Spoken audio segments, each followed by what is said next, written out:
Now, the greatest radio shows of all time. Suspense. The Shadow Node. Washington calling David Harding, counter-spy. Classic radio theater. The Great Gildersleeve. Fibber McGee and Molly. Dragnet. Gunsmoke. The Lone Ranger. Now, step back into a time machine with your host, Wyatt Cox. Good evening, friends of the Inner Sanctum. Well, a weekend full of comedy here on Classic Radio Theater with Wyatt Cox, an episode of the Jack Benny program, and Phil Harris and Alice Faye, George Burns and Gracie Allen, The Adventures of Ozzie and Harriet, and Lum and Abner. That's all straight ahead on this Saturday. This is the second day of March, 61st day of the year, 62nd day of the year, I should say, 304 days remaining. In 1799, Congress standardized U.S. weights and measures on this date in 1799. 1807, Congress passed an act to prohibit the importation of slaves into any port or place within the jurisdiction of the United States from any foreign kingdom, place, or country. In 1929, Congress created the Court of Customs and Patent Appeals. In 1836, the Declaration of Independence of the Republic of Texas from Mexico. In 1861, Nevada Territory and the Dakota Territory organized as political divisions of the United States. In 1867, Congress created the Department of Education. In 1877, the Congress declared Rutherford B. Hayes the winner of the election, even though Samuel J. Tilton had won the popular vote on November 7, 1876, the end of Reconstruction. In the state of Washington on this date in 1899, Mount Rainier National Park was established. In 1925, the Secretary of Agriculture approved the first list of U.S. numbered highways. In 1933, King Kong premiered in New York City. Something monstrous. Throw your arms across your eyes and scream, man. Scream for your life.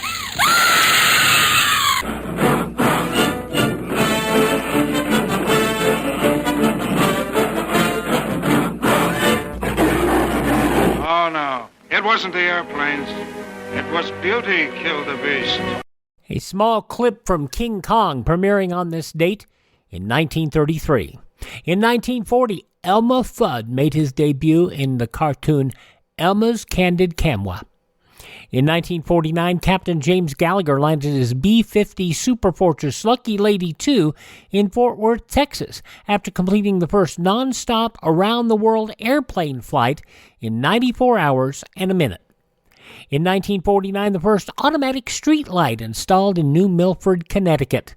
In 1953, the Academy Awards first broadcast on television over NBC. In 1967, the supersonic airliner Concorde made a faultless maiden flight. Its use in commercial air transportation would end in 2003. It was just too noisy to fly into cities. In 1970, Prime Minister of Rhodesia Ian Smith declared his country a republic, cutting its last link with the British Crown. In 1972, the Pioneer 10 space probe launched from Cape Canaveral with a mission to explore outer planets. Yahoo incorporated on this date in 1995. It's merely a shadow of what it once was. As the Supreme Court was deliberating two separate cases on the display of government property on this date in 2005, White House Press Secretary Scott McClellan said the administration filed a brief. We support the display of the Ten Commandments in this instance.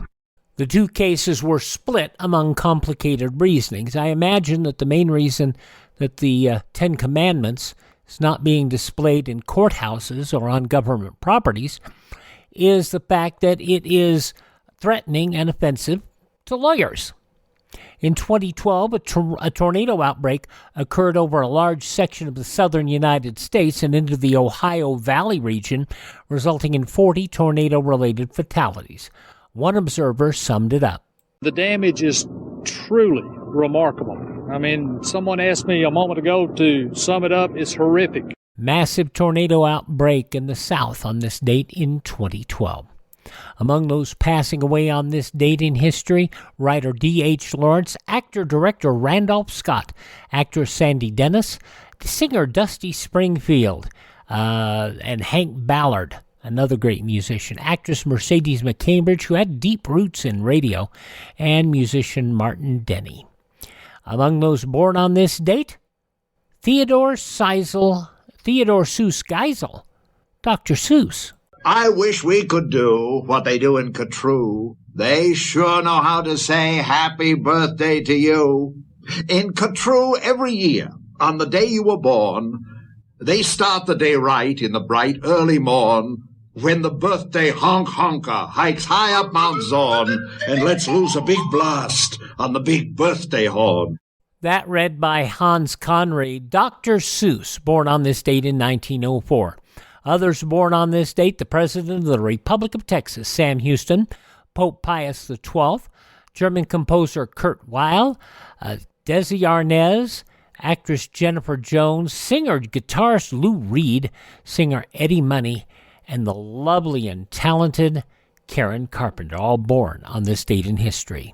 Hi, this is Jeff Foxworthy. It is now time for the birthday announcements. The following people are now officially older than dirt. And among those born on this date in history, Dr. Beverly Crusher in the television and film series Star Trek The Next Generation. Gates McFadden turned 75 today. Actress, comedian Lorraine Newman, best known from Saturday Night Live, 72 today.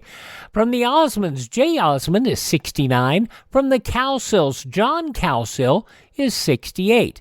And John Bon Jovi, 62 today. The sixth James Bond, Daniel Craig, is 56. From Coldplay, Chris Martin is 47. Actress Rebel Wilson is 44. And rapper Becky G is 27. Those just a few of the people who celebrate the 2nd of March. 2nd of March is their birthday. And if this is your birthday, Happy birthday to you.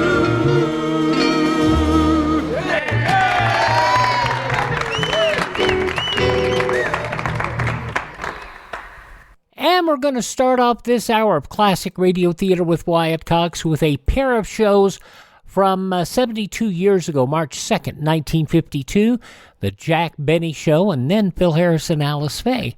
And sandwiched in between, we'll have the news of that Sunday. I'm Wyatt Cox. Thanks for tuning in to this Saturday Classic Radio Theater with Wyatt Cox.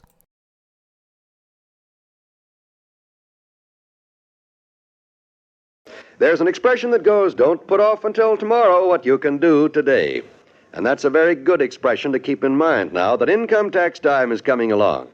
This year, there are approximately 58 million Americans who will be required to file federal income tax returns with the Bureau of Internal Revenue. First of all, there may be some doubt in your mind as to whether you file an income tax return or not. Well, everyone, regardless of age, who had an income of $600 or more during the past year is required by law to file an income tax return before March the 15th. Here are a couple of other points that may help you. Be sure your return is complete and accurate, and be sure you sign it. If it's a joint return, be sure the taxpayer and his wife both sign their names. And most important of all, be sure to file your income tax return early. If you're entitled to a refund, you'll receive it a lot sooner.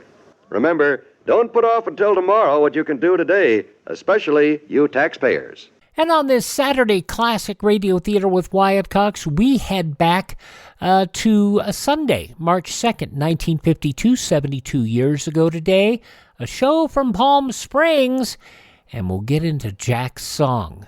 It's up, getting run here. 72 years ago, March 2nd, 1952. The Jack Benny Program, presented by Lucky Strike.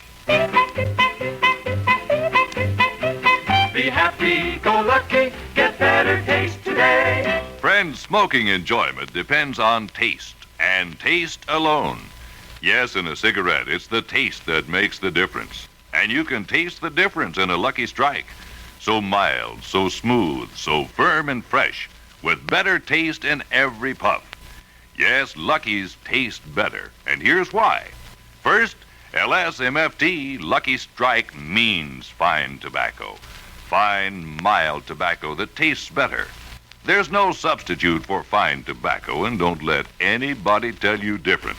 Second, Lucky's are made to taste better. In fact, they're the best made of all 5 principal brands. Yes, that's a fact, established by tests measuring those important factors of workmanship that affect the taste of cigarettes.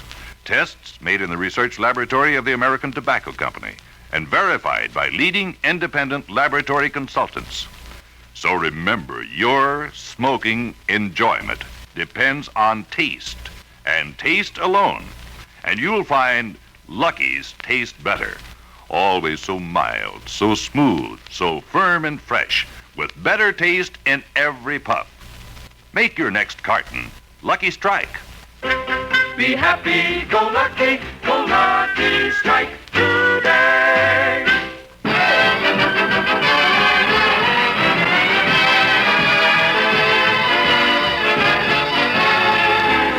From Palm Springs, California, the Lucky Strike program, starring Jack Benny with Mary Livingston, Phil Harris, Rochester, Dennis Day, and yours truly, Don Wilson.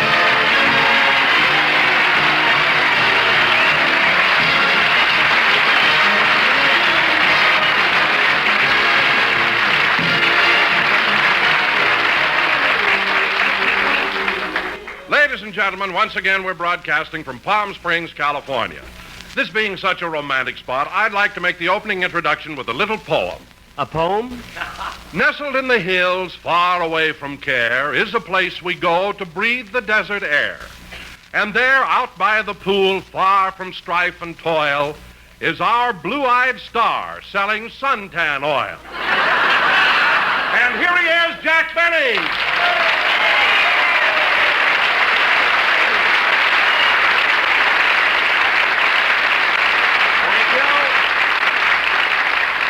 Thank you. Hello again, this is Jack Benny talking, and Don, since we're in a poetic mood, I've written a poem for you, too. Oh, you have? Yes. I did not like your jingle, and if one more joke you tell, it's Bon Voyage, Don Wilson, and Welcome Home, Von Zell. So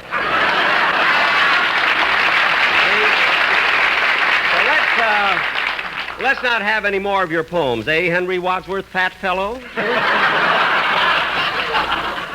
Now, wait a minute, Jack. If you get fresh with me, I'll follow you around all day and keep you in the shade. Oh, yes, I'm sorry. Well, anyway, it's sure good to get back to Palm Springs, isn't it, Don? Ah, yes, Jack. I always have a wonderful time here. I do, too, particularly because a fella can have such privacy here. You know, Don, yesterday I passed a big crowd in front of the drugstore, and not one person turned around or even bothered to look at me. Really? Well, Jack, why was there such a crowd gathered? They were getting Eddie Cantor's autograph. Imagine. But, Jack, if you say people here have so much privacy, why did they ask Eddie Cantor for his autograph? They didn't ask him. They didn't? No. Don, when a man stops you on the street, sings 2 choruses of Ida, then stamps his name on your forehead, there's nothing you can do about it.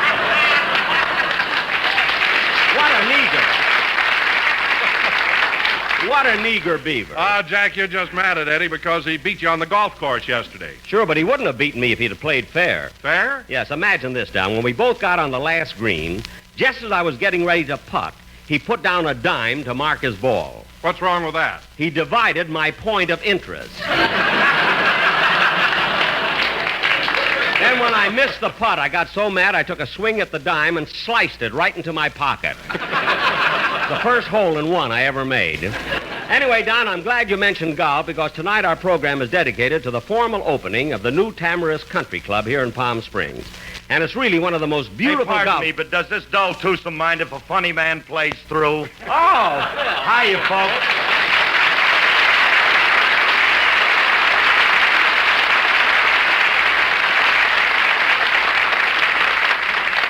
Well, look who's here, Sir Thomas Beecham. Say, Phil, Don and I were just talking about Tamarisk, the beautiful new golf course. Since you're such a good golfer, Phil, you'll love it. Yeah, I know, Jackson. I played in the tournament out there yesterday. It is. It's a great course. I thought I saw you out there yesterday, Phil. You were playing with some of your musicians, weren't you? No. Well, I saw Remley, Sammy, and Fletcher going around the course with you. Yeah, but they weren't playing. Remley was carrying my bag. Well, what was Sammy doing? He was carrying Remley. Well, what was Fletcher doing? He was carrying the stuff that made it necessary for Sammy to carry Remley.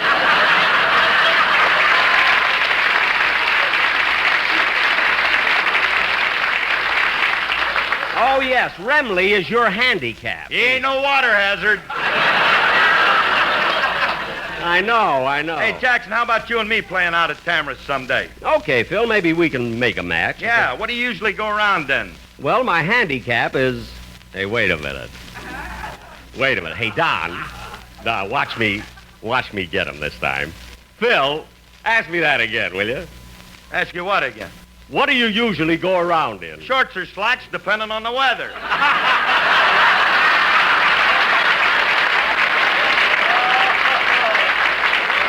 Oh, Harris, Sammy may be carrying Remley, but you're carrying this program. Phil, if that joke is carrying the program, I'd rather dragged a little bit. Anyway, I'll play golf with you anytime you want to. Okay, Jackson, how much you want to bet? I don't want to bet anything. All I want you to do is every time we get on the green, mark your ball with a dime. A dime? Why? I got a slice that'll make me a fortune. Say, Don, if you like to play at Tamara's sometime, I'll get you... Hey, Jackson, I heard you and Don reciting poetry before. So what? Hey, I got one that's a fifth. A poem? Yeah. It's about the weather that we had yesterday. Listen to this. I was getting some sun. Then I went inside, 'cause the little white cloud sat down and cried. Isn't that cute? That's very cute. Pretty good, you know. I expected some... Oh, hello, Dennis. Hello, Mr. Benny. Hello, everybody.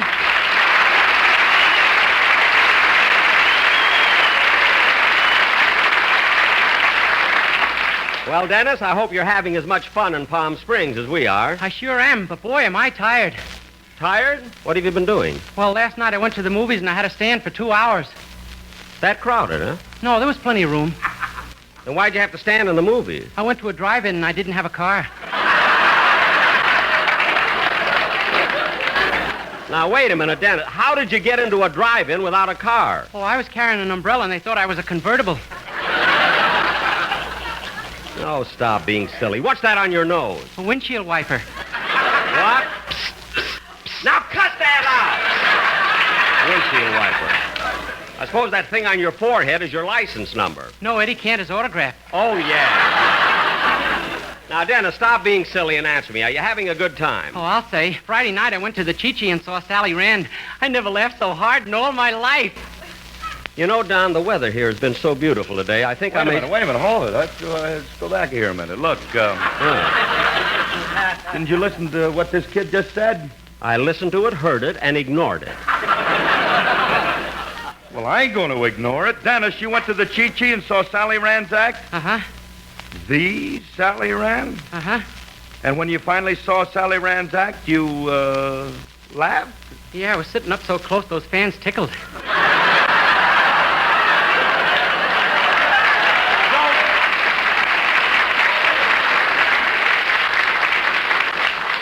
Don't look to me for sympathy, Bill. Years of experience have taught me that the only way to get along with Dennis have nothing more to do with him than is necessary. Like this, for instance. Now, Dennis, we're doing a program and you have to do a song. Yes, sir. What song are you going to sing? The date boats are coming. You mean shrimp boat? This is Palm Springs, bud. Oh, yeah. Go ahead and sing.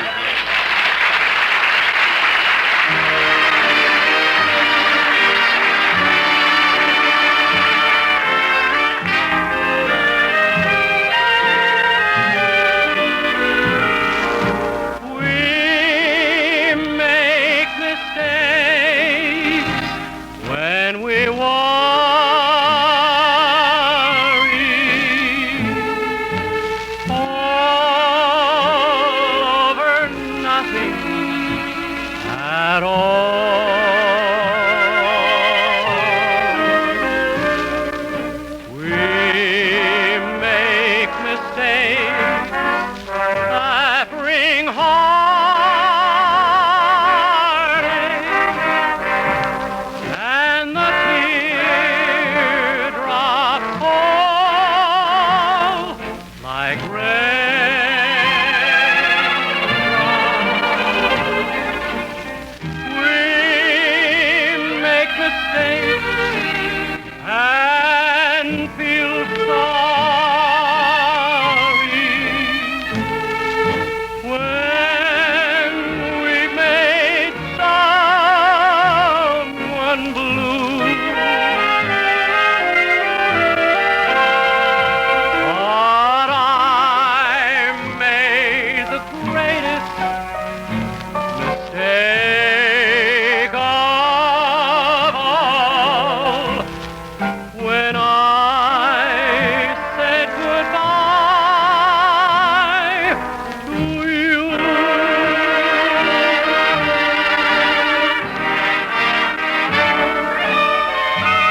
was Mistake, sung by Dennis Day and accompanied by Phil Harris and his stumbling tumbleweed orchestra.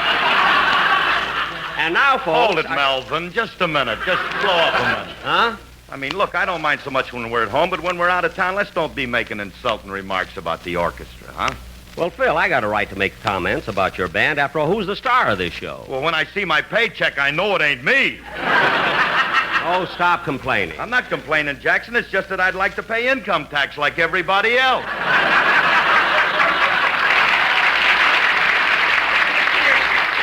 But they don't even think I'm a citizen. Phil, the only reason people don't think you're a citizen is because with that bottle of Lord Calvert in your hand all the time, you look like an Englishman. Such a long line for such a little laugh. So don't argue with me about money, salary, or... Come in. Hello, Mr. Benny. Well, Mr. Kitzel. Mr. Kitzel, it's certainly nice seeing you. What are you doing here in Palm Springs? Oh, I just came down for a little visit. Oh, good. Where are you living? At the Hacienda Paseo de la Sal. The Hacienda Paseo de la Sal? Sal is my brother-in-law.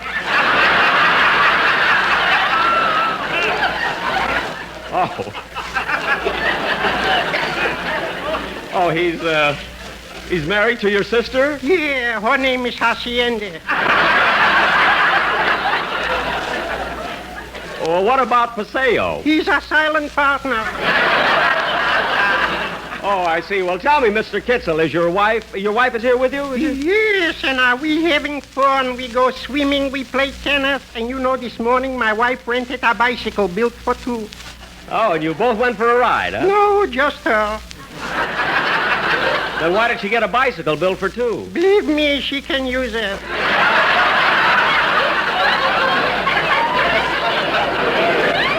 Mr. Kitzel, you mean your wife is on the heavy side? If it was only on the side, I wouldn't mind.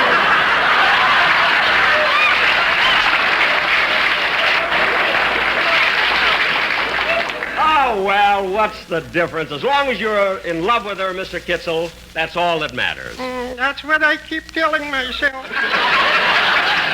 Well, goodbye, Mr. Benny. So long, Mr. Kitzel. Thanks for dropping in.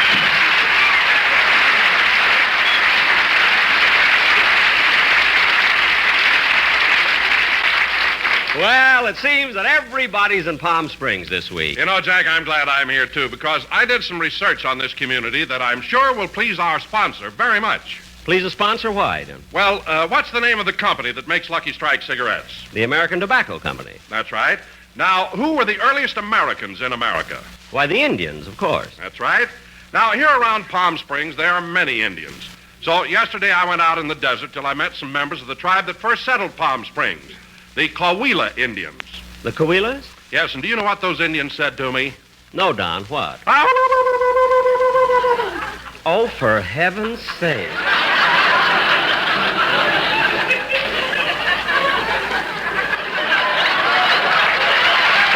What else? What else do they say, Don? Me like 'em, Lucky Strike. Me send 'em smoke signals. LS, MFT 'em. LS, MFT-'em. T-'em? You betch'em. Lucky Strike, heap round, heap firm, heap fully packed, heap free and easy on the draw. Now look, Don. No call me Don. Me heap big Indian chief. You big heap, that's all.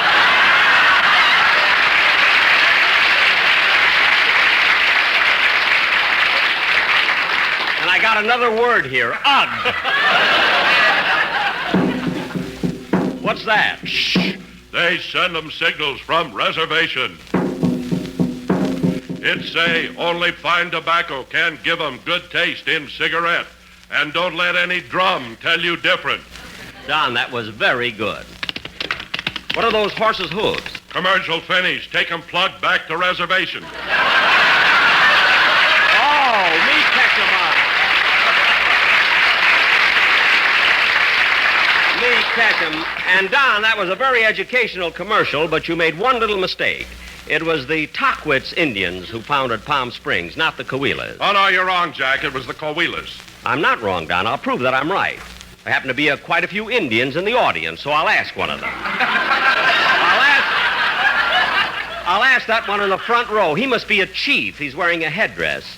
Excuse me, but was it the Tockwitz Indians or the Coahuilas who founded Palm Springs? I don't know.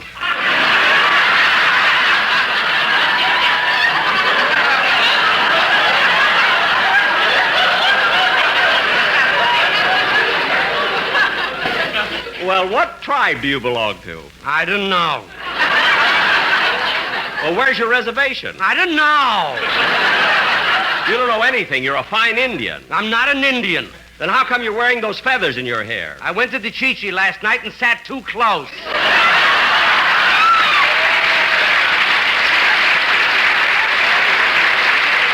Well then, Smarty, if you went there last night, you must be an Indian because I know you had a reservation.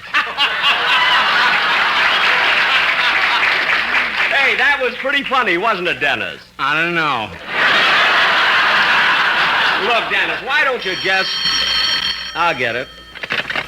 Hello? I have a long-distance call for Jack Benny. This is Jack Benny. It's collect. Hello? Hello? I'm here. A collect call, huh? Operator, find out who's calling. Just a moment. Mr. Benny will not accept the charges till he knows who's calling. Tell him it's Lana Turner. Rochester.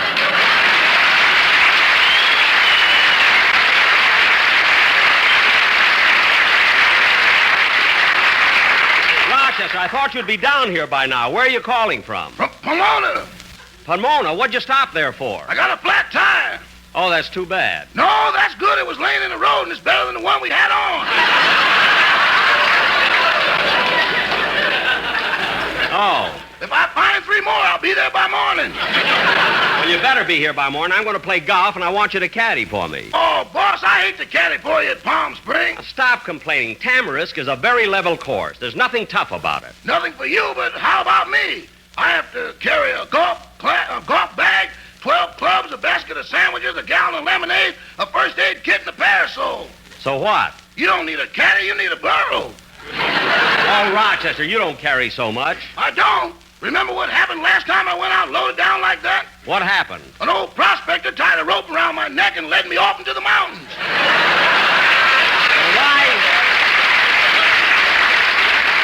Why'd you go with him? I couldn't see where I was until he unloaded me. Stop making things up. Anyway, I'm going to play golf in the morning, and I want you to caddy. Okay, I'll do it, but do me a favor this time, will you? What is it? If we lose a ball, let's forget it. Those bloodhounds are hard to handle. Okay, goodbye. Goodbye. Oh, say, boss. Now what? Aren't you doing another television show next Sunday, March 9th on CBS Network at 4:30 p.m. Pacific Standard Time? That's right. Why? You're paying for this call. Let's put a commercial in it. Oh, yes. Thank you, Rochester. Goodbye. Bye-bye.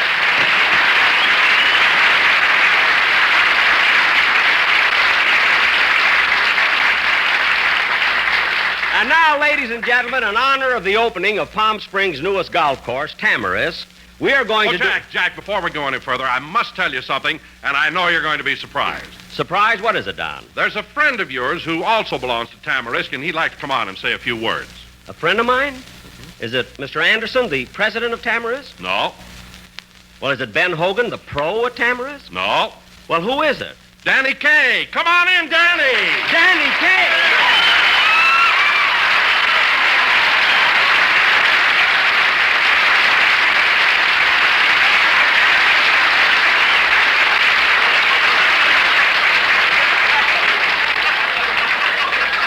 Well, hello, Danny. Hello, Jack Benny. But, Danny, this is such a surprise coming right out on my program. It's... Oh, stop stuttering. I'm not going to charge you for it. Oh. Now, Jack, the reason I'm here is, well, because every time you come to Palm Springs, you always do an informal show, isn't that right? That's right. Well, some of the boys at the club cooked up an idea that I'm sure you're going to like. What is it? Well, we decided to form a quartet and sing the song you wrote. My song? Mm-hmm. When you say I beg your pardon, then I'll come back to you. Suddenly I'm sick. What? Oh, anyway, Jack, the other three fellas are out outside. Can I call them in? Three fellas, who are they? Yeah, well, Frank Sinatra, George Burns, and Groucho Marx.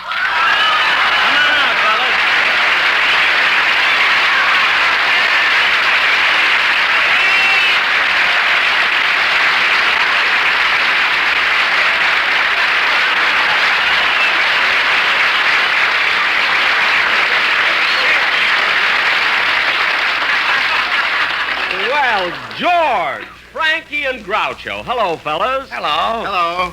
Hello. That's brilliant dialogue. Well, welcome to the show, fellas, and if you say the magic word, you get a bottle of suntan oil.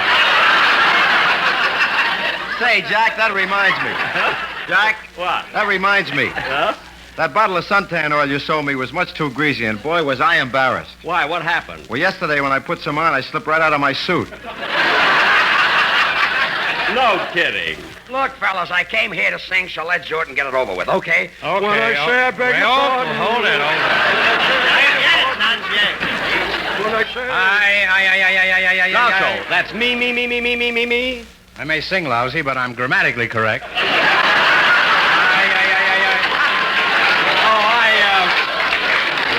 I'm sorry. I'm Groucho.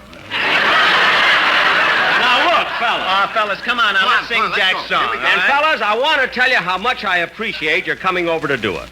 No one but real friends, real pals would give up a Sunday afternoon just to come over here and do this wonderful Jack. song. What? Shut up.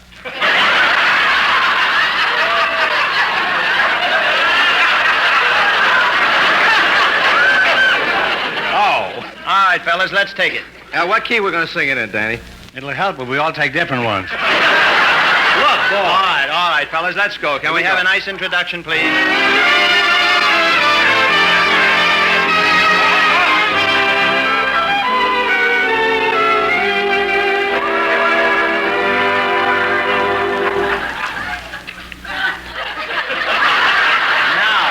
I say I beg your pardon, then I'll come back to you.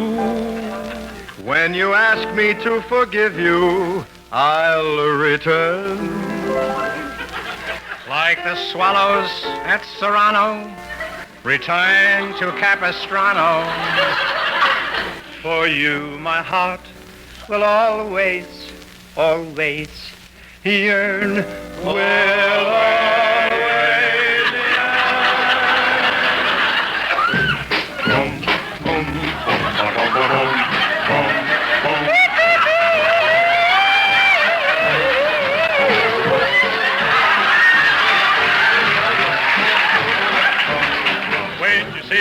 you are sorry, then I will understand. If the harvest moon will pledge our love, and now, honey child, don't be listening to anybody else. Since we're parted, we'll went back to whence we started, and sweetheart, I'll come back to you. When I say I beg your pardon, then I'll come back to you.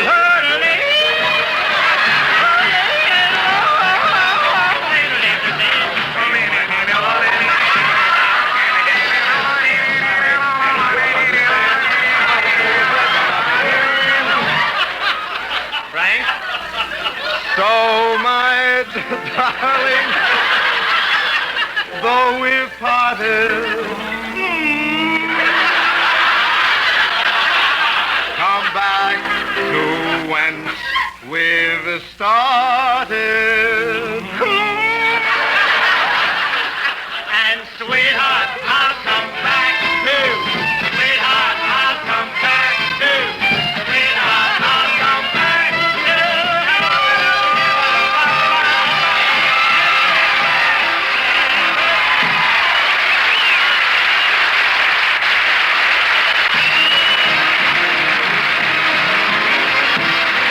Jack will be back in just a moment, but first... Be happy, go lucky, get better taste today. Friends, whenever you want the smooth, mellow, completely enjoyable taste of truly fine tobacco, reach for a Lucky. For the difference between just smoking and really enjoying your smoke is the taste of a cigarette. And Lucky's taste better for two important reasons. First, LSMFT, Lucky Strike, means fine tobacco. Fine, mild tobacco that tastes better. There's no substitute for fine tobacco, and don't let anybody tell you different. Second, Lucky's are made to taste better. In fact, they're the best made of all 5 principal brands. Yes, you'll be happy when you go Lucky, because Lucky's taste better. So mild, so smooth, so firm and fresh, with better taste in every puff. So next time you buy cigarettes, try a carton of Lucky's. You'll find Lucky's taste better. Be happy, go lucky strike today.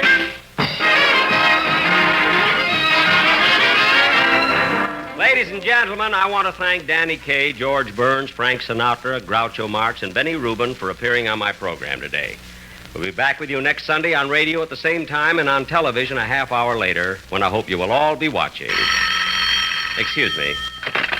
Hello? Hello, is this Jack Benny? Yes. Is this the Jack Benny that was born in Racine, Wisconsin? No, I was born in Waukegan, Illinois.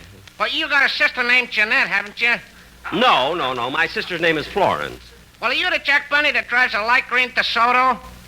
No. I have a Maxwell. But you play the piano, don't you? No, I'm sorry. I play the violin. Oh, well, I'm sorry. Bye. Goodbye.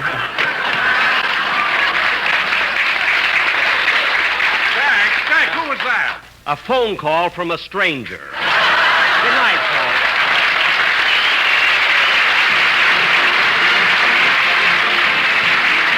The Jack Benny program is brought to you by Lucky Strike, product of the American Tobacco Company, America's leading manufacturer of cigarettes. This is Don Wilson reminding you to listen to Your Hit Parade with Guy Lombardo every Thursday night, presented by Lucky Strike. Stay tuned for the Amos and Andy Show, which follows immediately. This is the CBS Radio Network. And the song was better that way. From Sunday, March 2nd, 1952, Jack Benny here on Classic Radio Theater with Wyatt Cox. We'll have a look at the news from that Sunday and an episode of George and Gracie. That'll be up in just a moment.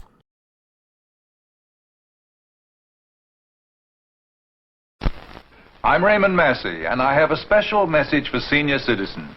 Today's doctors, drugs, and medical devices truly work medical miracles for young and old alike. But there are some as phony as a $3 bill. Like this Zeret applicator, for example, which is claimed to cure arthritis with Z-rays. There are no Z-rays. This fake device claimed to cure cancer with tape-recorded music. The practitioner who used it was as big a phony as his device.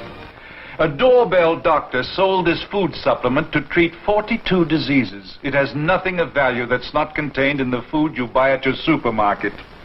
Investigate before you invest in health services or products. Help stamp out quackery.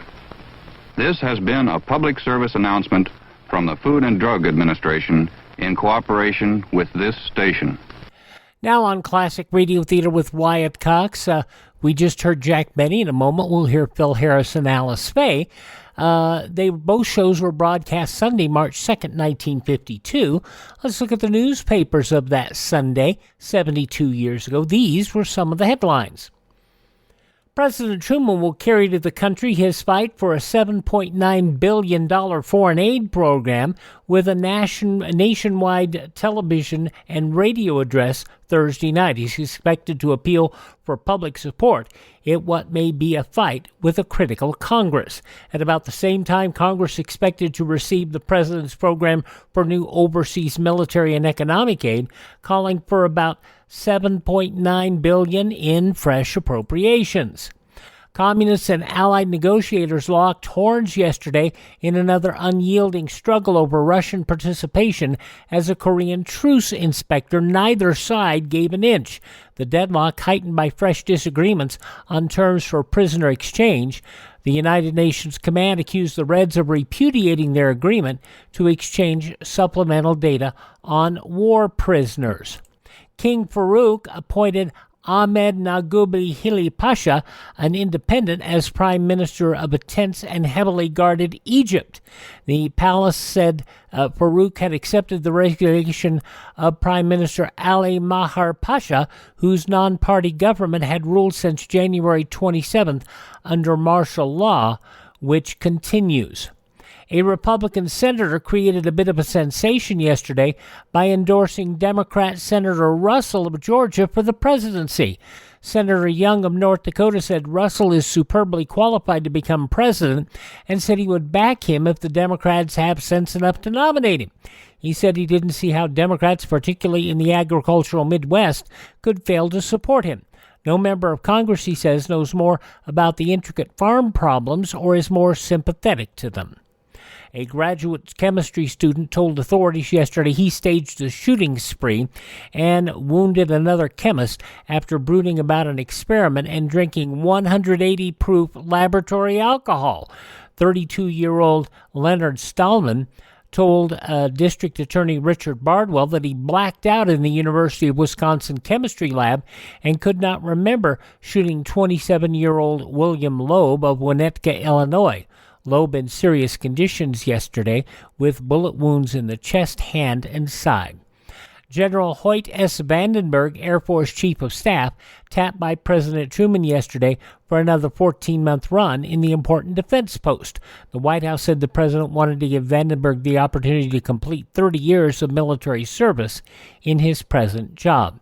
General Curtis LeMay, commanding general of Strategic Air Command, will move up to Vice Chief of Staff, and General Nathan F. Twining, who had been Vice Chief, will take over LeMay's big bomber post.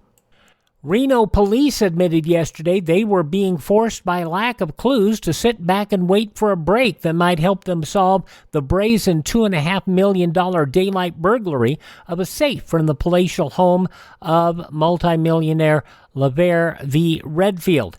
Both Police Chief Lorenz Greason and Washoe County Sheriff George Lothrop said the only traces to probably the biggest burglary in U.S. history were a soap bar wrapper found at the scene and a description of a battered green pickup truck believed used in the job.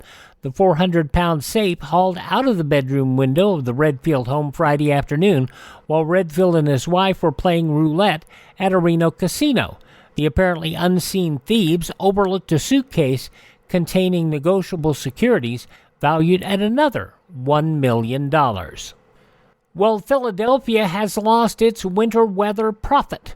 Roger Conant, the curator of Philadelphia Zoo, reported Gertie the groundhog died Friday at the ripe old age of 7.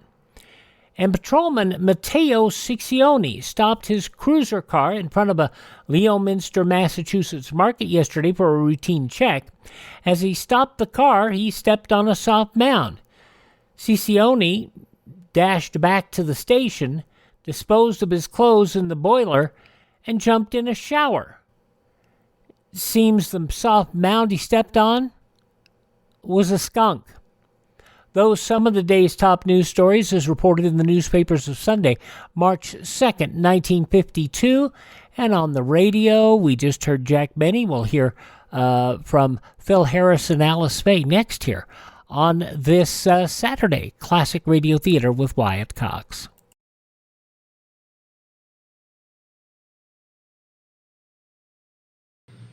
For almost 2 centuries, Americans have enjoyed the valuable privileges of freedom. Now, freedom needs each American to dedicate himself to its preservation. We must not allow our liberties to be endangered by neglect of our duties as citizens. During this year of rededication, join with your fellow Americans in reaffirming the principles on which this country is founded and the safeguarding of those principles. Make it your business to see that federal, state, and local governments are conducted honestly. Help to maintain the good morale of your sons and daughters in the armed forces. Learn the facts about all candidates and issues. Then vote for the one you believe in. Make the most of every minute on your job. Produce as much as you can, and thus increase our military and economic strength. Work for better schools and a better community. Guard your American heritage of freedom. It needs you.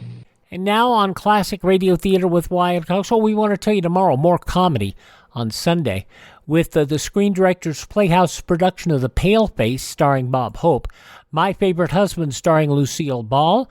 We'll have an episode of The Halls of Ivy, Jimmy Durante, and Lemon Abner also tomorrow as well.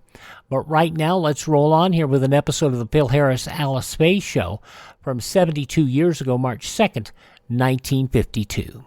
RCA Victor, world leader in radio, first in recorded music, and first in television, presents transcribed the Phil Harris Alice Faye Show.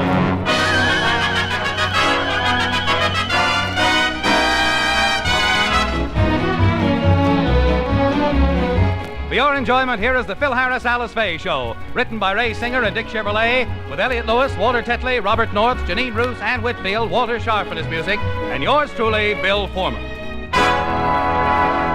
The friendship between Phil and Frankie has defied the wear and tear of time.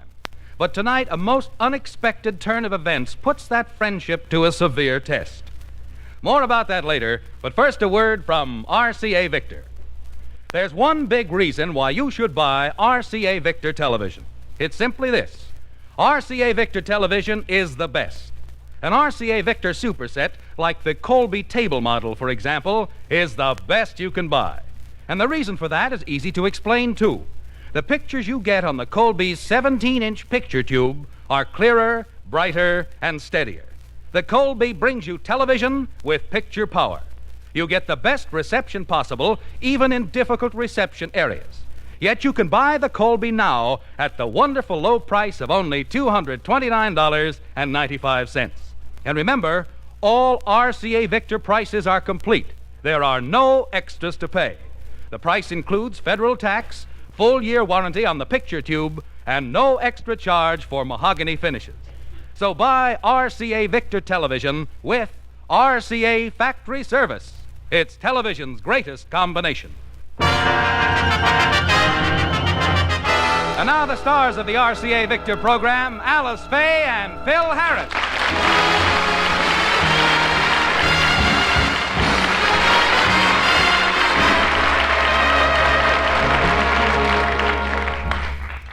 Phil had decided to take Alice and Frankie to Las Vegas for the weekend. However, Alice has talked Phil out of taking Frankie along. Say, Phil, did you call Frankie and tell him you changed your mind and he's not going with us? No, honey, I didn't call him yet. I tried to call him yesterday, but he wasn't at home. Oh. His butler told me he was dining at the club. Oh, I see. Hold it, Buster. What butler?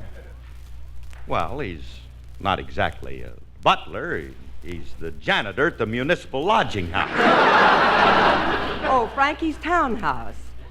Now, what's this routine, Phil, about Frankie's club? That's no routine. Every Sunday, Remley dines at the Salvation Army soup kitchen. Will you go in and call him right now? Or are you afraid to tell him? Am I afraid to tell him? I ain't afraid to tell nobody nothing. That's no big problem. Remley will understand. He's not the kind of a guy that would mind. He's not gonna... come in. Hiya, Curly. Oh, hello, Remley. Glad you came over, kid. About Las Vegas. Yeah, I'm all packed and I put my bags in your car. Frankie, Oh, we're going to have a wonderful time. But remember, we're going in your car and I insist we share traveling expenses 3 ways. You buy the oil, Alice will take care of the gas, and I'll pay for the air and the tires. Oh, the 3 of us will have a gay time. Frankie. Ma'am? There's been a change in plans. Only 2 are going. Oh, gee, Alice, that's wonderful of you, letting me and Curly go to Vegas alone. Come on, Curly, let's get started. Okay, Frankie, my bags are all packed. So long, Alice. Don't do any heavy lifting while I'm gone. Now you come back here. I thought I'd try. Look, Remley, I've got an unpleasant duty to perform. Alice has decided not to take you to Las Vegas. Why not? Well, if you must know, I want to be alone with the man I love. She's not taking you either, huh, Curly?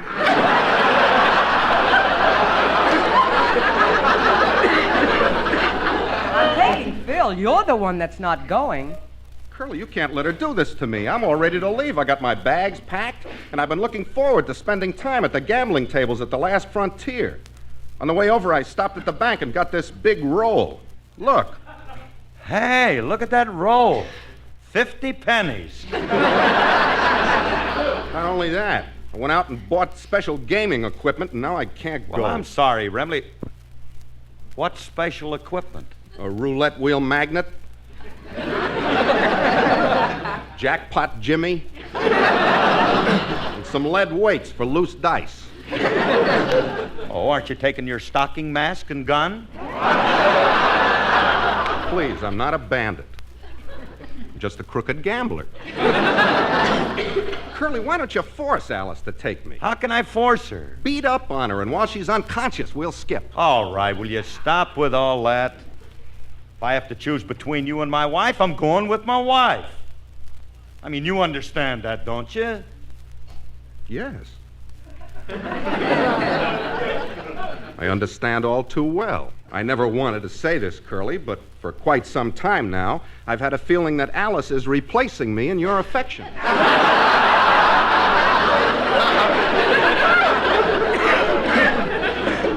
How can you say that? Just because I married Alice instead of you doesn't mean anything.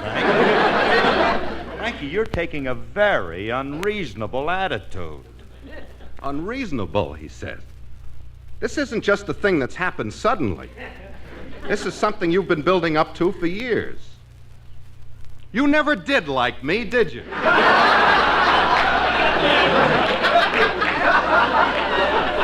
What are you talking about? Don't feign innocence. Now I see through all those nasty little things you've done to me for the last 25 years.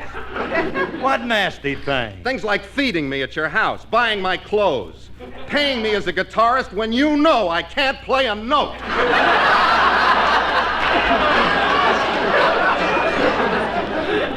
The whole thing was just a plot to undermine my initiative. You just wanted to make me dependent upon you. And now that I am, I want you to know one thing. What? I ain't gonna give it up. And another thing, that vacation of mine that you paid for last summer, why'd you do that? Why? Why? Because the doctor said you needed the cure. For 2 whole weeks, I had to go without a drink, you curly-headed Carrie Nation, you. I think you're nothing but an ingrate. Well, that's the way you feel about me. You don't have to see me anymore, Mr. Harris. That suits me fine, Mr. Remley. You can go anytime you want. I'm leaving right now. But before I go, I want you to know something. I hate you. I hate your wife, I hate your children, and if I see your dog, I'll kick him. Goodbye. Au revoir. You'll never see me in this house again. Good riddance. Phil, did he say he's never coming to our house again? That's what he said. Glorioski! Now we can live like human beings again. Oh, gosh, we could take the booby trap off our liquor cabinet, and gosh, all right. Well, I'm glad he's gone. Glad? I'm ecstatic. Oh, what a beautiful morning. Alice. Oh, what a beautiful day. Alice. Alice. Oh. That's not the song you rehearsed. Oh, well, in that case, I'll do the one I did rehearse. Please. Okay? All right.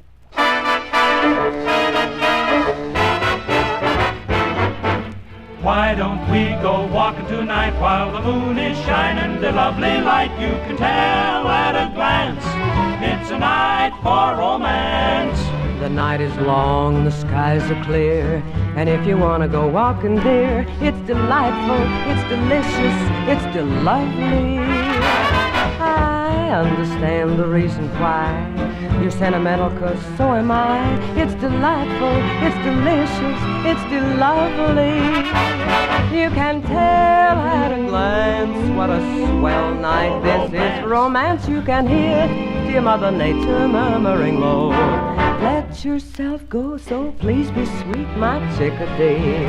And when I kiss you, just say to me, it's delightful, it's delicious, it's delectable, it's delirious, it's dilemma, it's dilemma, it's deluxe, it's de-lovely. It's delightful, it's delicious, it's delectable, it's delirious, and the night is young, the skies are clear, and if you want to go walking, dear, it's delightful, it's delicious, it's de-lovely.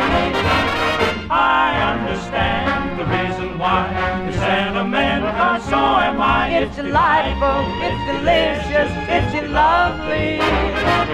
You can tell at a glance what a swell night this is for romance. You can hear dear Mother Nature murmuring low, let yourself go, so please be sweet, my chickadee. And when I kiss you, just say to me, it's delightful, it's delicious, delectable, delirious, it's dilemma, it's dilemma, it's deluxe, it's de-lovely.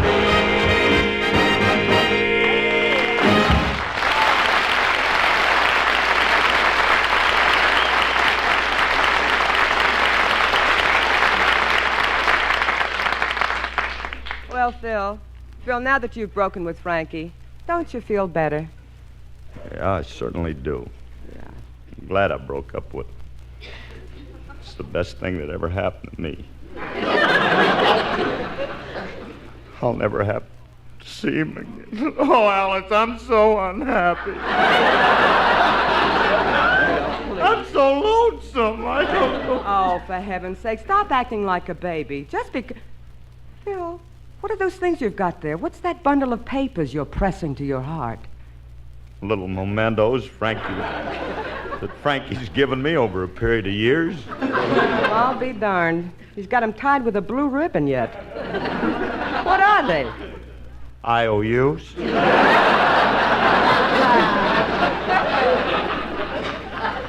Hey, honey, look at all these presents he's given me. Last Christmas, he gave me this beautiful warp pool cue. And then for Thanksgiving, he gave me this lovely turkey bladder. Oh. He said that was for my debut in television. Oh, Phil, why torture yourself? Hey, honey, here's the thing that I treasure most.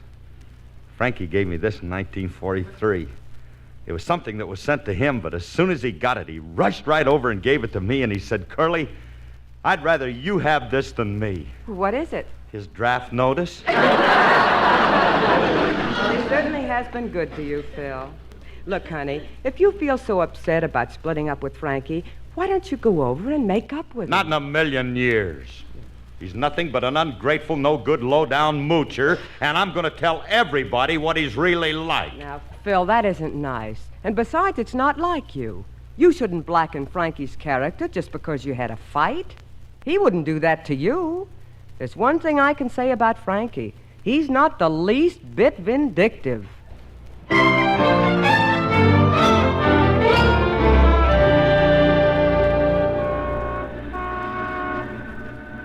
Here you are, folks. Read all about it. Get your copy of the Phil Harris expose. Buy this booklet fresh off the press. Read the shocking true story of this despicable monster. It'll make you shudder when you... Mr. Remley, what are you selling? Beat it, kid. This is for adults only.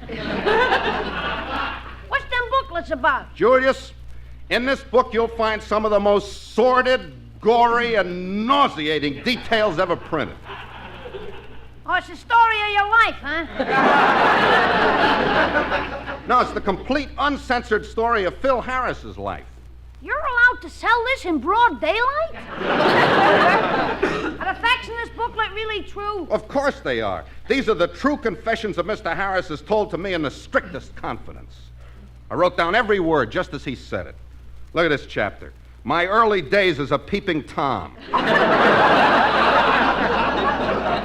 Yeah, this one's a beaut. My start as a pyromaniac, or how to rub two sticks together to start a fire in an old lady's home.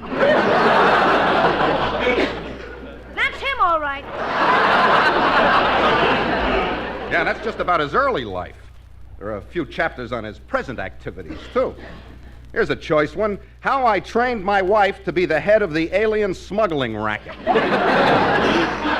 Remley, I don't believe these things about Mr. Harris. They're all a pack of lies, ain't they? Yeah, but what's that got to do with it? Why are you doing this to Mr. Harris? He's your friend. He used to be. We are no longer on speaking terms. You mean he's as fifted? Yep. Oh, that's terrible. Well, you guys separated, this town ain't gonna seem the same. What do you mean? Well, Mr. Familiar Sight of you two walking home at night, leaning against each other. It always amazed me the way you two synchronized your staggering. Yeah. We were a well-matched team, weren't we? Now, what's the use? I miss Curly. We're like brothers. Hey, look, kid, do me a favor. I want you to go over and tell Curly I want to be friends with him again. Go and tell him yourself. Well, I would, but I can't do it myself. After all, I'm proud. Of what?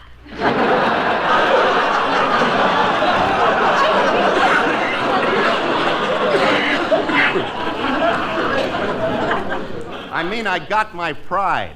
It don't show, believe me. Now, please, look.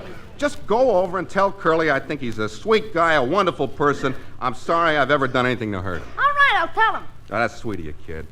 I realize Curly and I have been nasty to you at times, but... Say no more. That's in the past. I've already forgotten the time you two guys threw me in the cement mixer. Or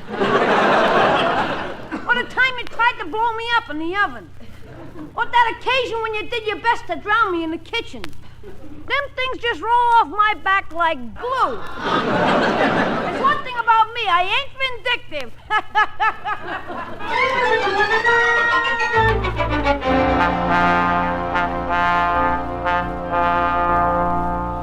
Hey, Julius, you mean that you have a message for me from Mr. Remley? Yeah, he said he's sorry the whole thing happened. He wants to be your friend again because he likes you. He said that? Yeah. He said he thinks more of you than any other gigolo who lives off his wife's...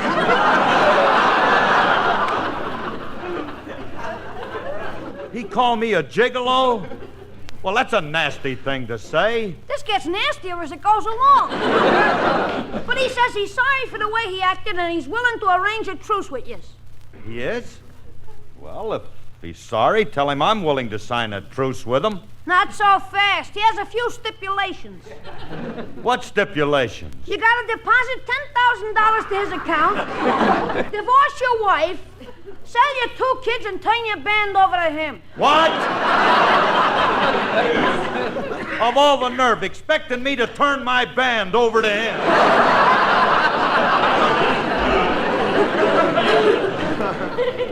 Selling your 2 kids don't bother you, huh? And you don't mind divorcing your wife? My band I've had for 20 years. Alice is comparatively new. I say new. Look, Julius, you go back and tell Mr. Remley that if I ever meet him on the street, I'm going to punch... Phil, what are you yelling about? What's wrong? Oh, it's Remley. He's going around calling me names and saying nasty things about me. Well, he just don't care about me anymore. Oh, Phil, you and Frankie are acting like children. I guarantee if anything would have happened to you, he'd be the first one over here to offer his help. Yeah, I doubt it. Well, I'll prove it. If you were to pretend something happened to you... Like what? Well, like breaking your leg. I'm sure he'd come right over. Well, I doubt it, but it's worth a try. All right, you go get Remley over here, and I'll pretend my leg is broken. Good. I'll go call Frankie and tell him about your leg. Now, wait a minute, Alice. Wait, hold it a minute. Wait. Remley's a peculiar guy.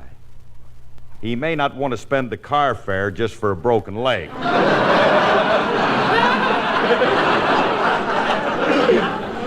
We got to make it serious. Look, tell him, I'll tell you what you tell him. You tell him that I contracted a rare disease and I'm dying. Well, that's going a little far, but if it'll bring you two together, I'll do it. I'll be right back, honey. Gee, that Remley and I might get together again. Oh, boy. Well, I'm so happy I don't know what to do. Why don't you sing? That'll make it realistic. What do you mean? Well, you're supposed to be dying. You might as well sound like it. Go ahead.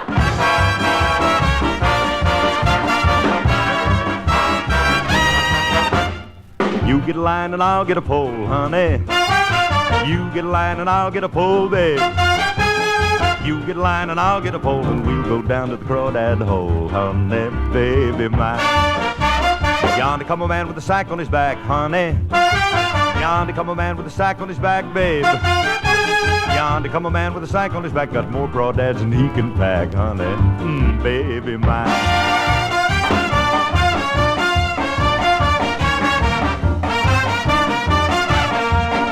That man fell down and busted his sack, honey. That man fell down and busted his sack, babe. That man fell down and busted his sack. Just watch him crawdads back and back, honey, baby mine. I sell my crawdads 3 for a dime, honey. Sell my crawdads 3 for a dime, babe. Sell my crawdads 3 for a dime. Ain't no crawdads as good as mine, honey, baby mine.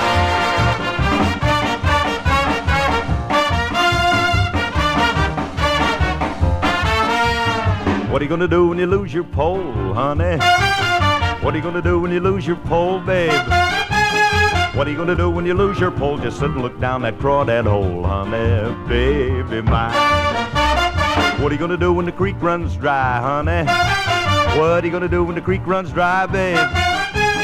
What are you gonna do when the creek runs dry? Just sit and watch them crawdads die, honey, baby mine.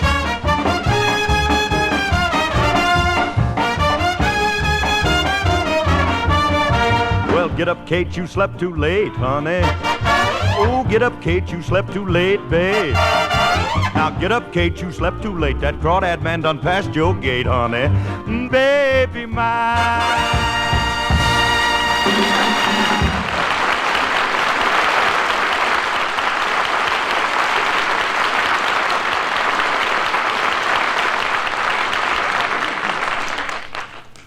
Well, Julius, how'd you like my song? Not being a crawdad, I couldn't say.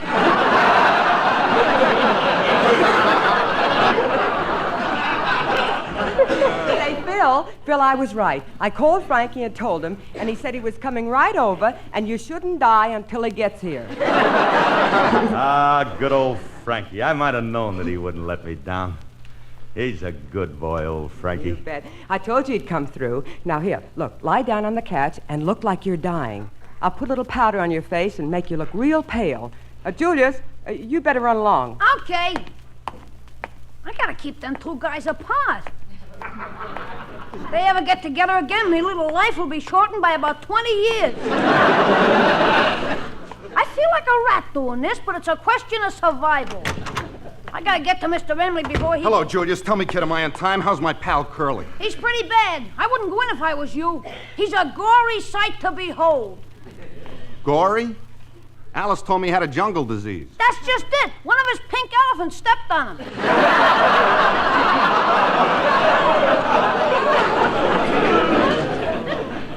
Oh, why didn't he listen to me and have his trained like I did? Now, one side, if my pal's dying, I gotta go see him. Wait a minute. I'm gonna tell you the truth. Huh? There ain't nothing wrong with him. He's just putting on an act to get your sympathy and make you come crawling back to him. So that's it. Well, 2 can play at that game. I can die just as well as he can.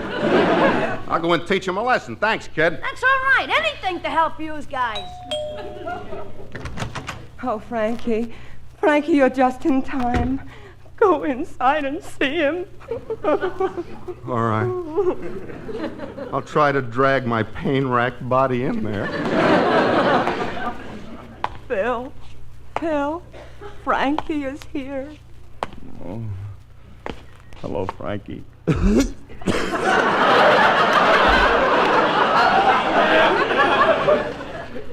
Hello, Curly. Frankie, I got awful news for you. I'm dying. So am I. My doctor's given me 24 hours to live. My doctor only gave me an hour. I must have a better doctor. Of course, the doctor said I could go within 10 minutes. I could go in 5. I'm going now. I'm going. Frankie, say something. I can't. I just went.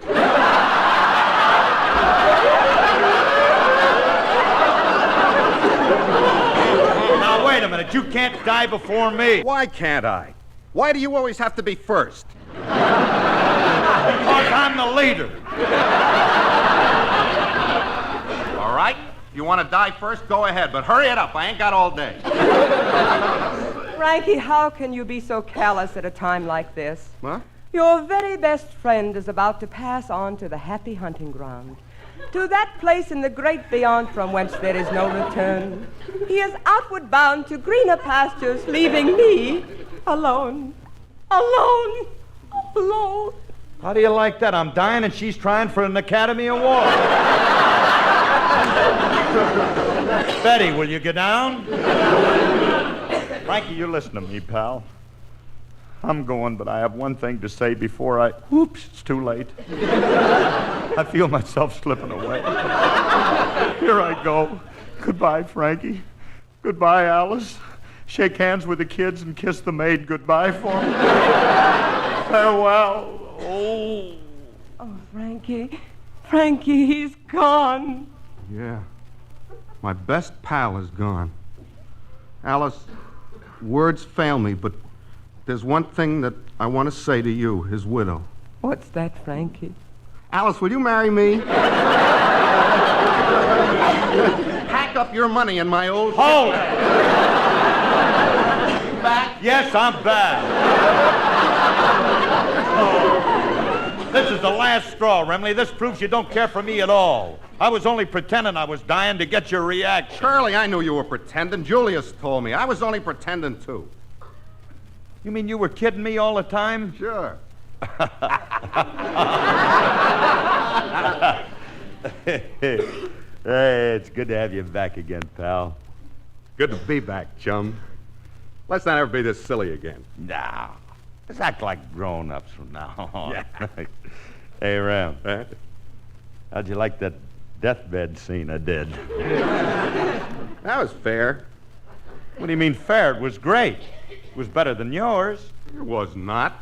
Fellas. Look, when I was breathing my last, did you ever hear such a realistic gurgle? Realistic? I heard better gurgles out of a cheap bottle of wine. Look, don't make fun of my gurgle. I'll punch you right in the nose. Now, I'd like to see you try I'll it. be glad to. Just step outside. Get I out know of that whether I got bed. a good Are gurgle. you Now, what are you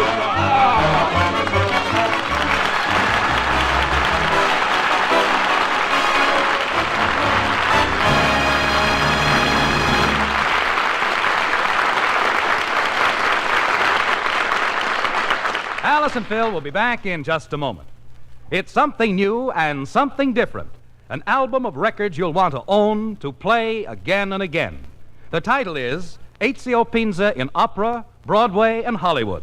And it's a great new RCA Victor album release.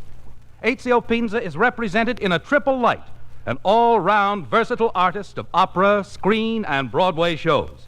As you would expect, he sings beautifully selections from Marriage of Figaro and The Barber of Seville, and songs like So in Love from Broadway's Kiss Me Kate, and The Way You Look Tonight from the movie Swing Time. And yet there are more songs from opera, Broadway, and Hollywood, all wrapped up in this one RCA Victor album, all sung by the magnificent Ezio Pinza. So stop in at your nearest record dealers tomorrow and get your album copy of Ezio Pinza in opera, Broadway, and Hollywood. It's unforgettable music, superbly sung by Ezio Pinza and recorded by RCA Victor.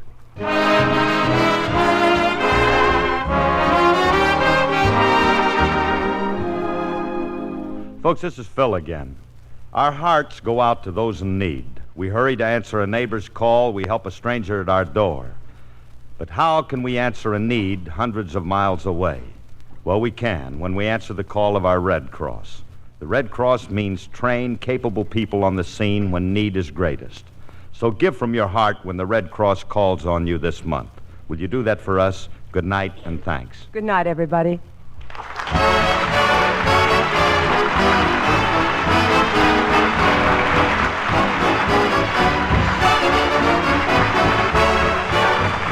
This program is produced and transcribed by Paul Phillips. The part of Frankie Remley was played by Elliot Lewis, and Julius was played by Walter Tetley. Remember, whether you're buying a television set, a radio, a Victrola phonograph, or records, put your faith in the cornerstone of American home entertainment for 3 generations. RCA Victor, world leader in radio, first in television. 72 years ago, March 2nd, 1952, Phil Harris and Alice Faye here on Classic Radio Theater with Wyatt Cox. Let's head in a moment and see what's going on in the home of George Burns and Gracie Allen. That's next on Classic Radio Theater.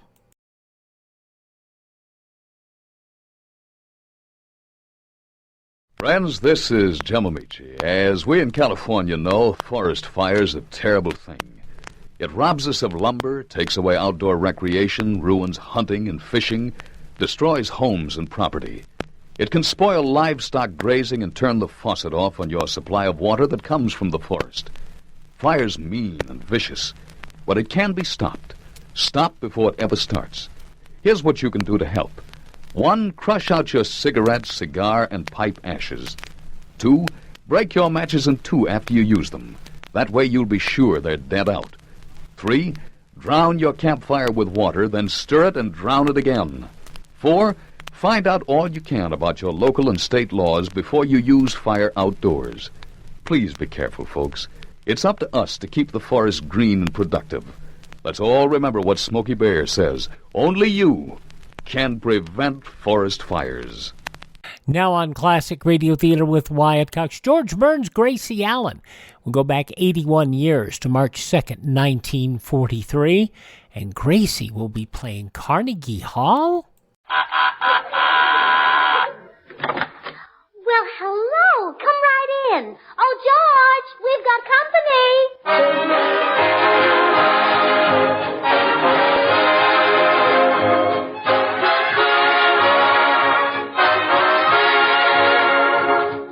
Good evening. This is Bill Goodwin speaking for Lever Brothers, makers of Swan, the new white floating soap. Well, it's Tuesday night again, time for another pleasant visit with George Burns and Gracie Allen, their guests, Madeleine Carroll, Jimmy Cash, and Paul Whiteman and his music. And now meet the people who live in the Burns house, George and Gracie.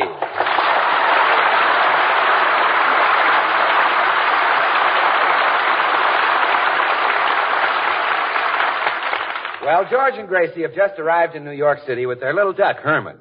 And here they are about to enter the lobby of one of Manhattan's large hotels.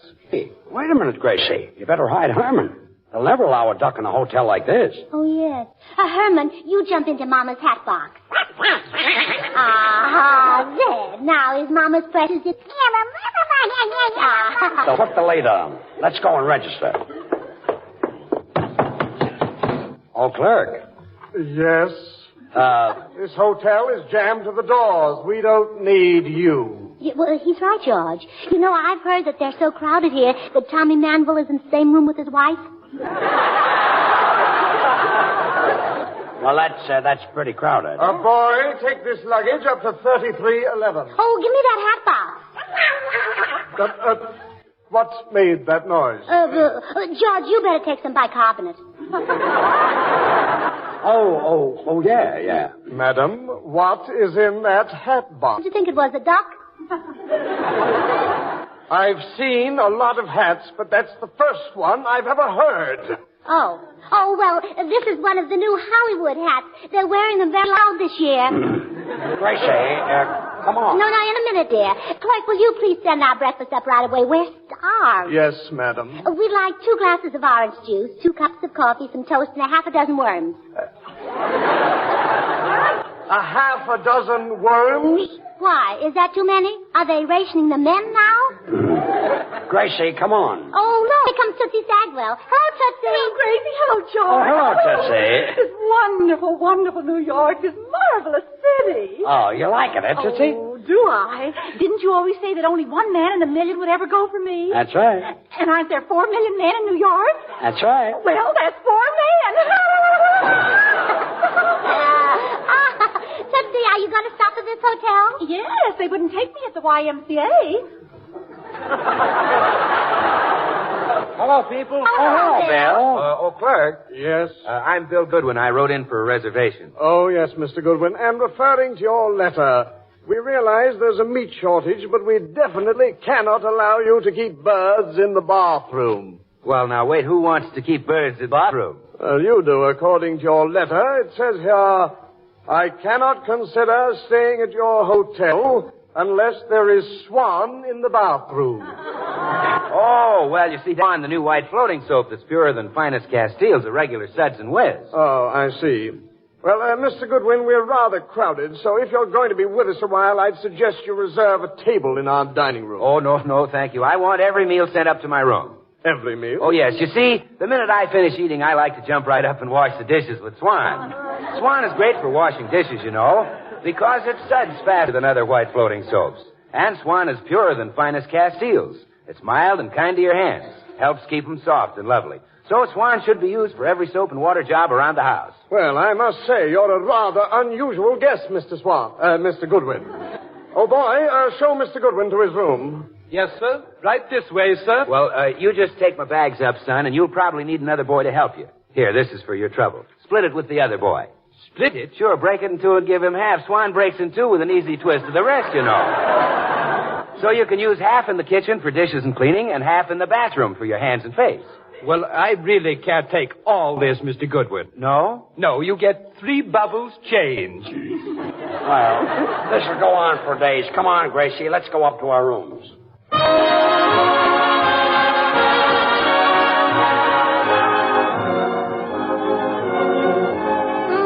George, isn't this a lovely suite? Yeah, isn't it pretty? Herman, jump up on the windowsill and Mama will show you New York. There, that's a good boy. Now, see that great big building over there? Uh-huh.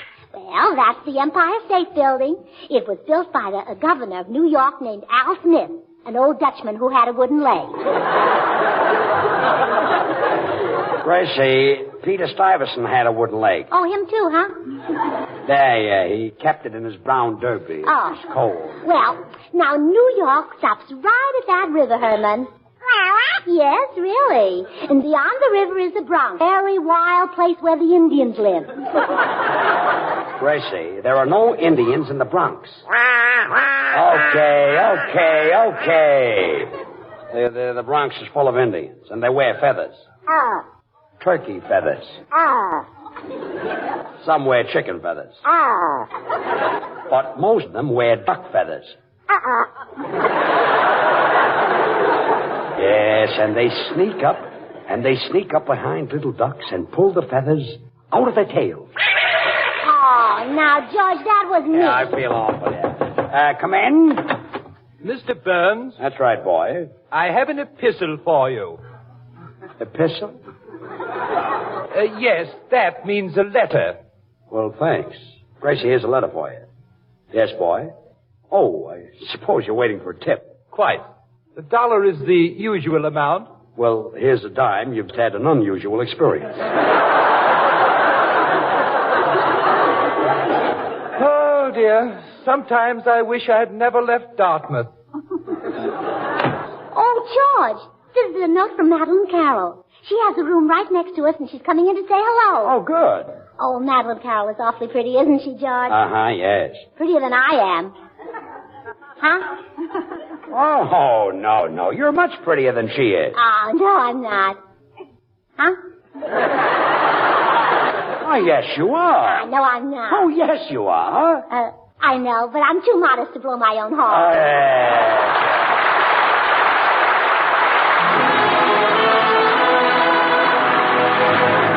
This is Paul Whiteman, and here's what we consider a mighty smooth arrangement by Jimmy Mundy of one of America's favorite tunes, Moonlight Mood.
Madeleine Carroll, Judge. Come in. Well, hello, Gracie. Hello, George.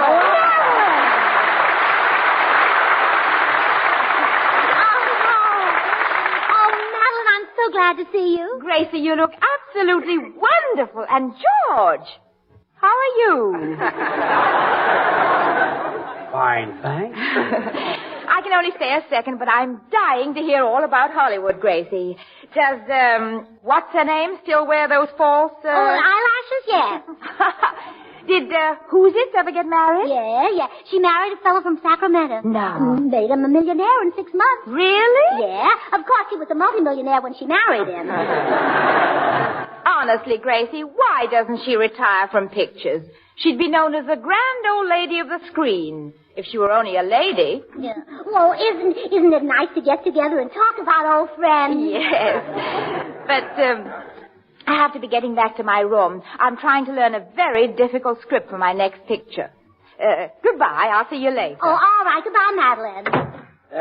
Gracie, who were you and Madeleine talking about? Oh, you know George. The girl who lived in the... she always ate at... whenever we went to... She was always there with... Remember now? Oh, yes. She was married to, with the big fat, oh, a lovely couple. Yes. Come in. I beg your pardon. Is this the room from which the request for a piano emanated? Oh, no. You got the wrong room. Oh, no, they haven't, dear. Bring the... Well, have you a firm grasp, Mr. Ridgway? I have indeed, Mr. Fielding. Then steady as she goes, Mr. Ridgway. Excellent, Mr. Ridgway, excellent. Oh, I fancy any piano mover could have done it, Mr. Fielding. Ah, your modesty becomes you, Mr. Ridgway. Oh, come, Mr. Fielding. No, Mr. Ridgway. Well, you positively have me blushing, Mr. Fielding. Ah, but I... Quiet, down. Gracie, I know why you had that piano brought in here. Stop it. I told you could not play the piano at Paul Whiteman's concert in Carnegie Hall. You did not. You said I couldn't play until I was as good as Rachmaninoff. Well? Well, I'll practice a couple of days. I can't stand this. I'm getting out of here. Oh, poor George. He just has no ear for music. Could cry when I think of all the beauty that he misses. Like that, for instance. Making that awful... I didn't know you were taking piano lessons, Gracie. Oh, I'm not taking lessons, Madeleine. I'm just rehearsing for my appearance in Carnegie Hall. Huh? Well, you're what? Paul Whiteman is going to give a concert there on the 16th, and I'm going to be his guest soloist. Will George, by any chance, do a striptease on the same program? Oh, no. It's just an artistic evening. Pardon me, Madeleine. Come in. Hello, Gracie. I came to... Oh, gee, isn't that Madeleine Carroll? Uh-huh. Madeleine, this is my girlfriend, Tootsie Sagwell. How do you do? Oh, Carol, I've been dying to meet you for ages. But the closest I ever came was one night in Hollywood when I waved to you at the wrestling matches. Remember?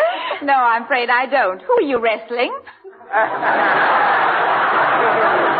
Oh, well, never mind. Gracie, could I borrow a few handkerchiefs? Well, sure, Tootsie.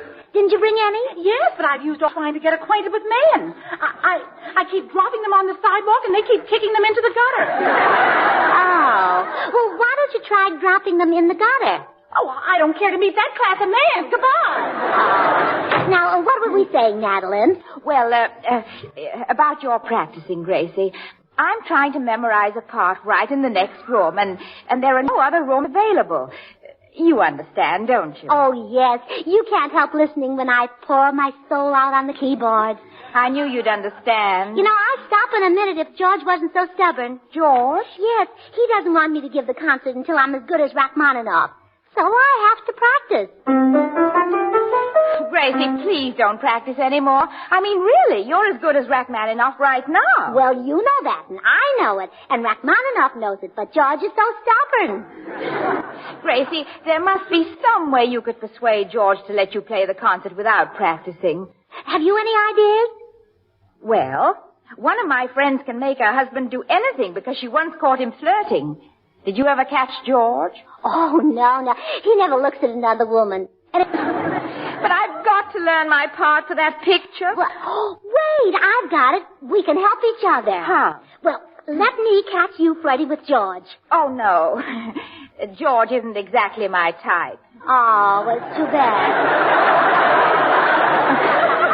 So, Madeleine, I know you want to concentrate on your part, and I do get tired of this. On second thought, George isn't so bad. In fact, he's becoming more attractive every minute. Stop, I'll do it. I'll make love to George. Oh, wonderful. That solves both our problems. Yes, and someday I'll erect a monument, and the inscription will say, "To the memory of Madeleine Carroll. No actress can ever equal the sacrifice she made for the sake of the theater."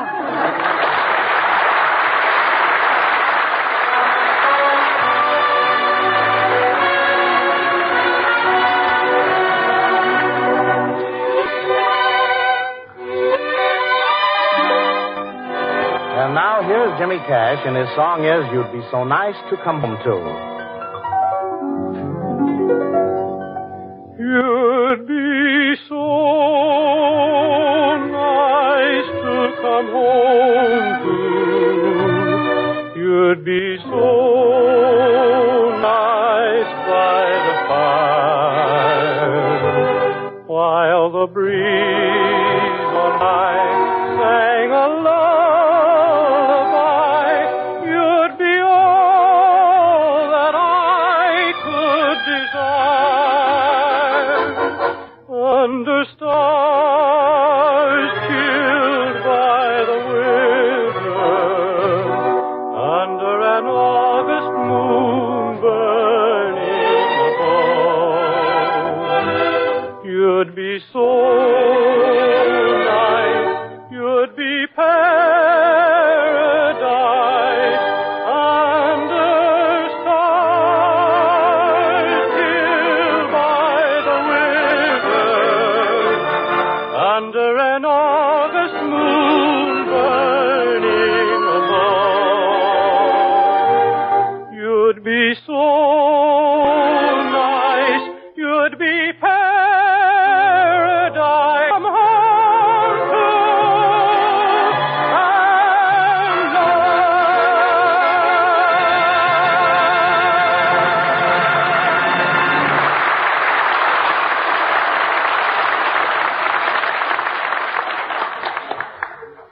Gracie, I've been thinking this over, and honestly, I don't believe I can go through with it. Why not, Madeleine? What's wrong? Well, the idea of making love to George is a little too much for me. I've got cold feet. Oh, well, he'll never notice that. Just keep your shoes on.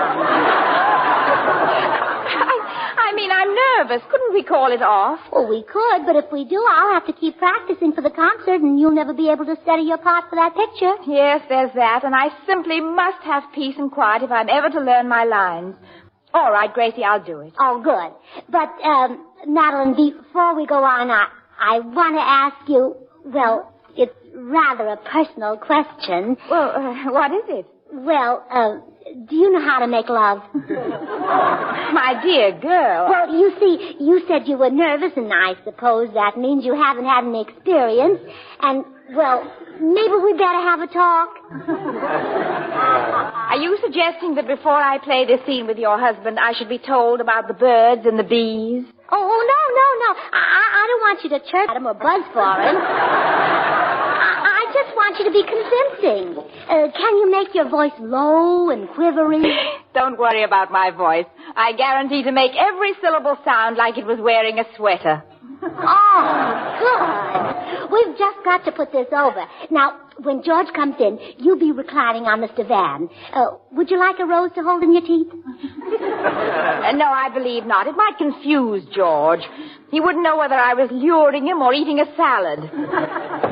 Oh, there's George. Now, lean back, Madeleine.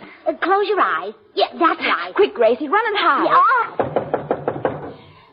Come in. Oh, my beloved, at last you are here.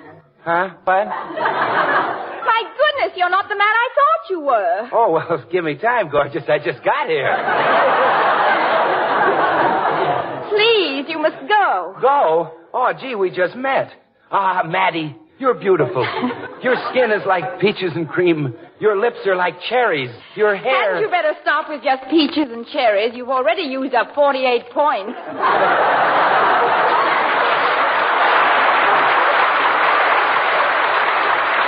You know, Madeleine, I'm crazy about blonde hair. Beautiful, soft, lustrous, curly blonde hair. Really? Yes, and the reason is that I wash it with Swan. That's Swan, the new white floating soap that's purer than finest Castiles. Money can't buy a pure soap. Blondie, you better go. You see, I'm sorry, Madeleine. I know I acted impulsively, but I'm really not like that. At heart, I'm just a simple boy, the home type. I want only 3 things from life. A little cottage, a baby, and, well, I guess you know the third. What? Bar Swan to bathe the baby. Swan is great for bathing babies, you know. It's so mild that it's kind even to a little baby's tent skin. So you know Swan must be great for your hands and face, your tub or shower. Now, really, young man, you must leave this instant. I'm expecting someone. Oh, I get it. You lead me on and then toss me aside like an old shoe. I should have listened when Father told me about women. What did he tell you? Well, he said, Willie, my son, women have long considered Castile soaps the standard of purity. But Swan is even purer than finest Castiles. That's what my pop said. Oh, Bill, if you don't hurry up and leave, you'll spoil everything. Oh, really? Well, say, what are you girls up to, Gracie? Well, I'm trying to catch George, and Madeleine Carroll is the bait. Madeleine Carroll is the bait? Well, gee, what a sucker I am. You know, all my life I've gone fishing with worms. So long.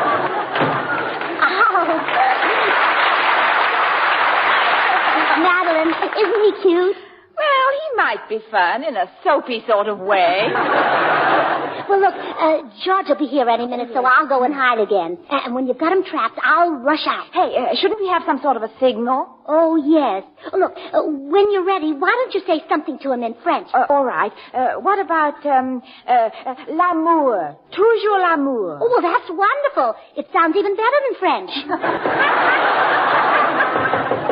That must be George. Good luck, Madeleine. Come in. Hello, Madeleine. Oh, my beloved. At last you are here. Who? Me? Yes, George, darling. George, my dearest. Didn't you know? Why, who? Me? It's useless to pretend any longer, George. I've tried to hide it, but I can't. You can't? No, darling. Hasn't it ever occurred to you that you're tremendously attractive? Why, who? Me? I must have you, George. I must have you, do you hear? Or I shall go mad. Mad, George, mad. Mad? Mad. But, Madeleine, I'm a married man. Yes, I know you're worried about leaving your wife, but you needn't, George. Don't forget, I make a very nice living, too.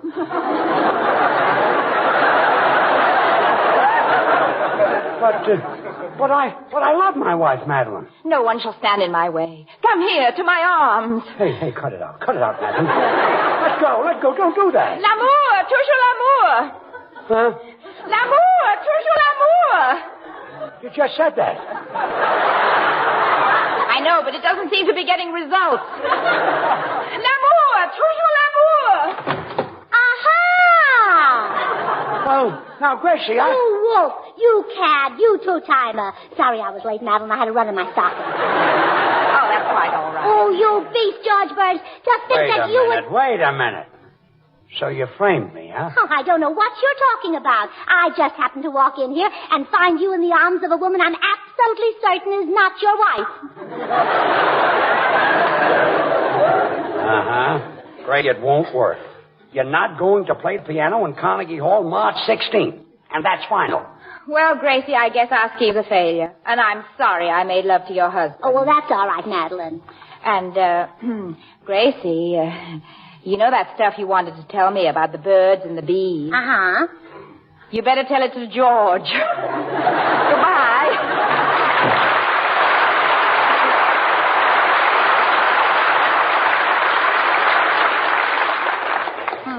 You know something, George Byrne? What? Oh, I didn't like that look in your eye while Madeleine was hugging you. Oh, go on.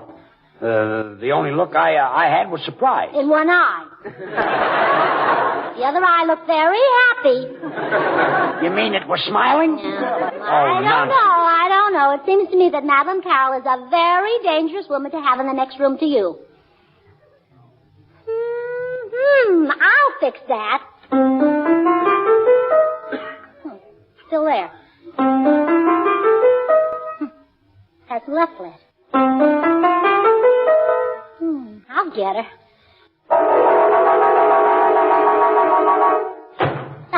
That did it. Well, I got rid of her.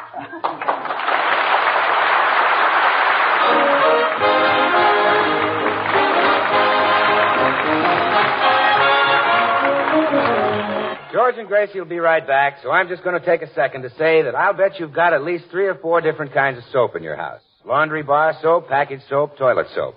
But look, you don't need any of them with Swan in the house. That's why Swan saves you money. In the kitchen for dishes and cleaning, Swan does the work of easily wasted package soaps. And in the bathroom, well, Swan gives you more soap per penny than any leading toilet soap tested. And gives you a soap that's purer than finest Castiles. So look, get Hep, get Swan. Well, here they are again, George and Gracie. Oh. Look, Gracie, would you please forget the concert? I don't want you to get up in Carnegie Hall and make a fool of yourself. Oh, don't worry, George. They laughed at all great musicians. They even laughed at Franz Schubert. But look at all the theaters named after him. Yeah, that Paramount was a great musician, too. Yeah. Sam, oh, good night, everybody.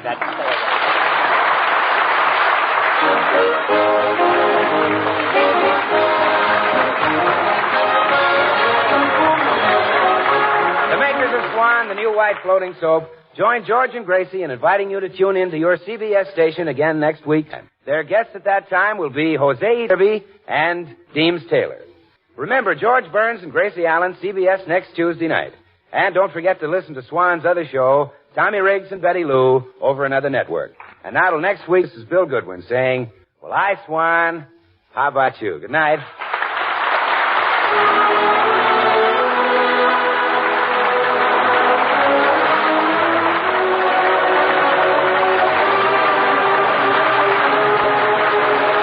Columbia Broadcasting System. So here's the story about Gracie's Carnegie Hall concert. She played a concert at the Hollywood Bowl and at Carnegie Hall. The staff hired a composer to write the Concerto for Index Finger, a joke piece in which the orchestra would play madly, only to pause while Allen played a one-finger scale with a final incorrect note. The orchestra would then play a musical piece that was developed around the wrong note. On her final solo, Allen would finally hit the right note, causing the entire orchestra to applaud. The actual index finger playing performed off stage by a professional pianist. Concerto featured in the 1944 film Two Girls and a Sailor, with an orchestra there as well. George Burns' Gracie Allen, as it was originally broadcast 82 years ago today, March 2nd, 1943. Up next, The Adventures of Ozzie and Harriet.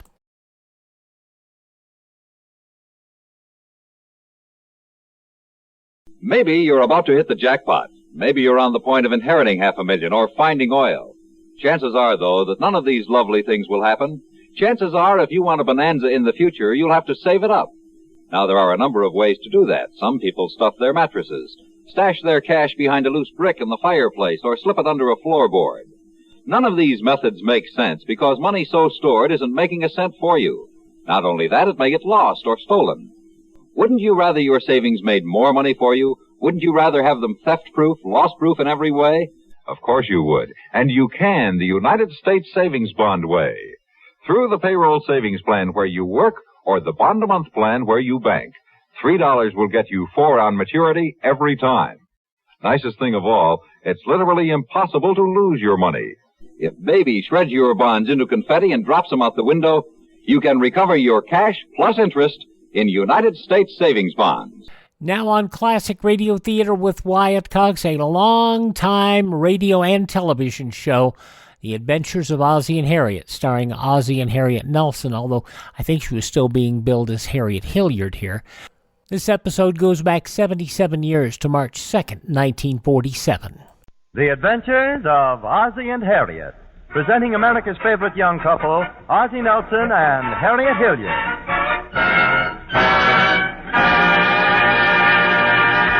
And now let's see what's going on in the Nelson family.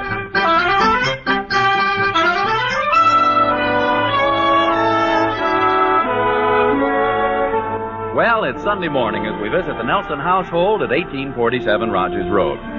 Ozzie, Harriet, David, and Ricky are seated around the kitchen table. And they've just about finished breakfast. Oh, those hot cakes are great, Harriet. Thanks, dear. Care for any more? I couldn't eat another mouthful. Sure was a swell meal, wasn't it, Pop? That certainly was, David. Nice day out today, too. Yes, beautiful. Did you sleep well last night, Pop? Yes, I did, David. It was a good meal, it's a nice day, and I slept fine. You can bring out your report card now. See, David, I told you it wouldn't work. Here's the report card, Pop. David said it worked before on Pop, but I told him. Pop learned. English A, spelling A, geography A. Say, this is all right. Arithmetic A, history B. Well, that's a darn good report card, David. Thanks, Pop. What'd you get, Ozzie? All A's, except in history. Oh, dear, and that's the subject you've been helping him with. We got a B in history. That's not so bad. Here's Ricky's card. He did pretty well, too, Daddy. Except for this one right here. Well, unsatisfactory in courtesy. How did that happen, Ricky? I don't know, Pop. Well, you must have done something discourteous, dear. Don't you know what it was? I don't know. Did you have any trouble with one of the other kids at any time? Well, not exactly. One day I tried to beat Mary Ann Mason to the cloakroom, and I tripped her and she fell down. And you do know why you got unsatisfactory in courtesy. Yes, sir. I guess I forgot to say excuse me. But that isn't the point, Ricky. Do you think it was polite to trip a little girl? Gee whiz, she trips me lots of times. I know, dear. She can do it to you, but a man doesn't do things like that to a lady. I don't think that's fair. Neither do I, Ricky, but that's the way they've got it set up. Did the teacher say why you only got a B in history, David? Yeah, she said it's because I can't remember dates. Can't remember dates? No. Golly, how do they expect me to remember a lot of things that happened before I was born? You're just like your father. He can't remember a lot of things that happened before you were born either.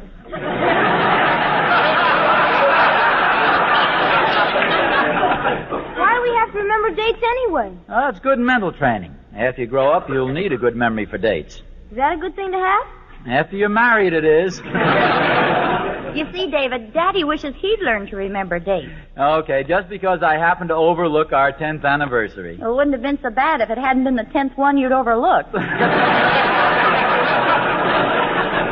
Well, you should have reminded me like you do for the other occasions. Can I go, Mother? Maybe it's something important. Yes, dear, go ahead. Anything more, Ozzie? No, thanks, not a thing. Ricky, stop pouring your milk in David's glass. Was it anything important, David? No, it's only Mr. Thornberry. Oh, hi, Thorny. Good morning, everybody. Hello, Thorny. Have a cup of coffee? No, thanks, Harriet. I just finished a tremendous breakfast. How about half a glass of milk? Thanks, Ricky, but I think you better finish it yourself. I just dropped in a moment to see you about something, Oz. Well, if you two want to talk, maybe you'd better go in the living room, huh? I want to clear away the dishes.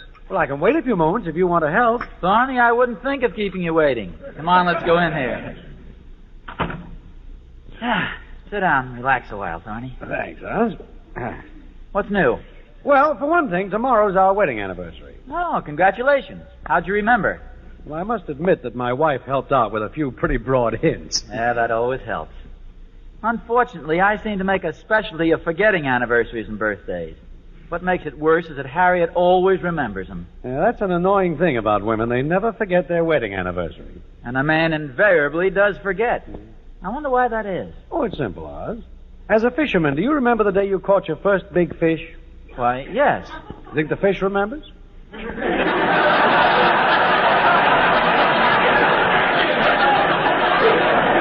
I see what you mean, Thorny. Are you getting Catherine a gift? Yeah, that's what I came to see you about. Oh, well, I'm flat right now, but maybe I could get Harriet to give me an advance on my allowance. No, thanks, Oz. Listen to that. I've got the gift right here in my pocket. My problem is to keep Catherine from finding it until tomorrow. Oh, I see. You know how curious women are. Oh. Especially Catherine. If it's anywhere in the house, she'll find it. Why don't you keep it right in your pocket? Are you kidding? I gotta go to sleep sometime. Your wife must be pretty thorough. Thorough? She can put a bloodhound to shame. Last year, I took her birthday present up to the attic, pushed 2 trunks aside, opened a closet that had been locked for 2 years, climbed up on a pile of newspapers, and hid the gift in the far corner of the closet under a pile of old books. Sounds pretty safe to me. I locked the closet door, pushed the trunks up against the door, locked the attic door, came downstairs, washed my hands, walked into the living room, and Catherine had her hat and coat on and was on her way downtown to exchange the gift.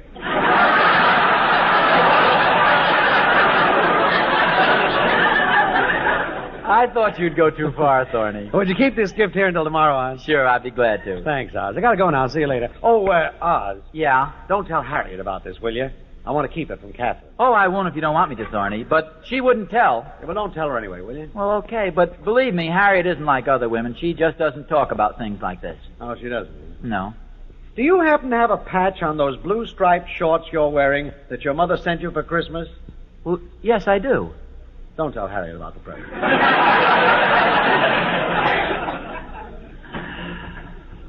Hi, Pop.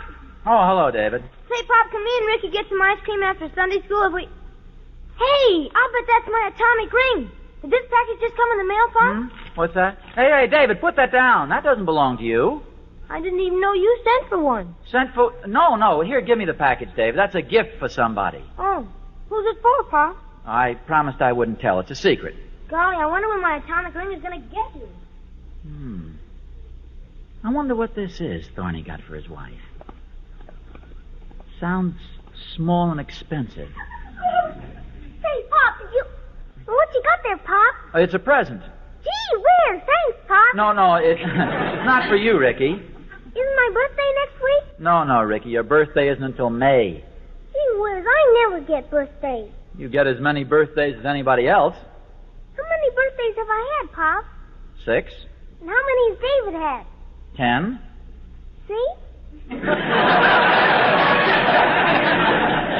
Ricky, when you're 10 years old like David is now, you'll have had 10 birthdays, too. How many will David have had by then? Let's drop it, Ricky. Who's the present for, Pop? Oh, it's a big secret. It's going to be a surprise. Now, aren't you going to be late for Sunday school? Oh, no, I got lots of time. What are you doing with the present, Pop? I'm putting it right up here on the mantel. Why are you putting it up there, Pop? Just so a certain little boy doesn't go fooling around with it. What little boy? A little boy about 6.5 years old with blonde hair and a butch haircut. Is his first name Ricky? I wouldn't be surprised. Yep, I guess you better put it up there on the mantel. Glad you agree with me. I'll be upstairs if anybody wants me, Ricky. I don't know why people always think they have to put stuff where I can't reach it. That's right, I can't reach it. Of course, Pop doesn't want me to reach it. But if I wanted to reach it, I could just pull that chair over.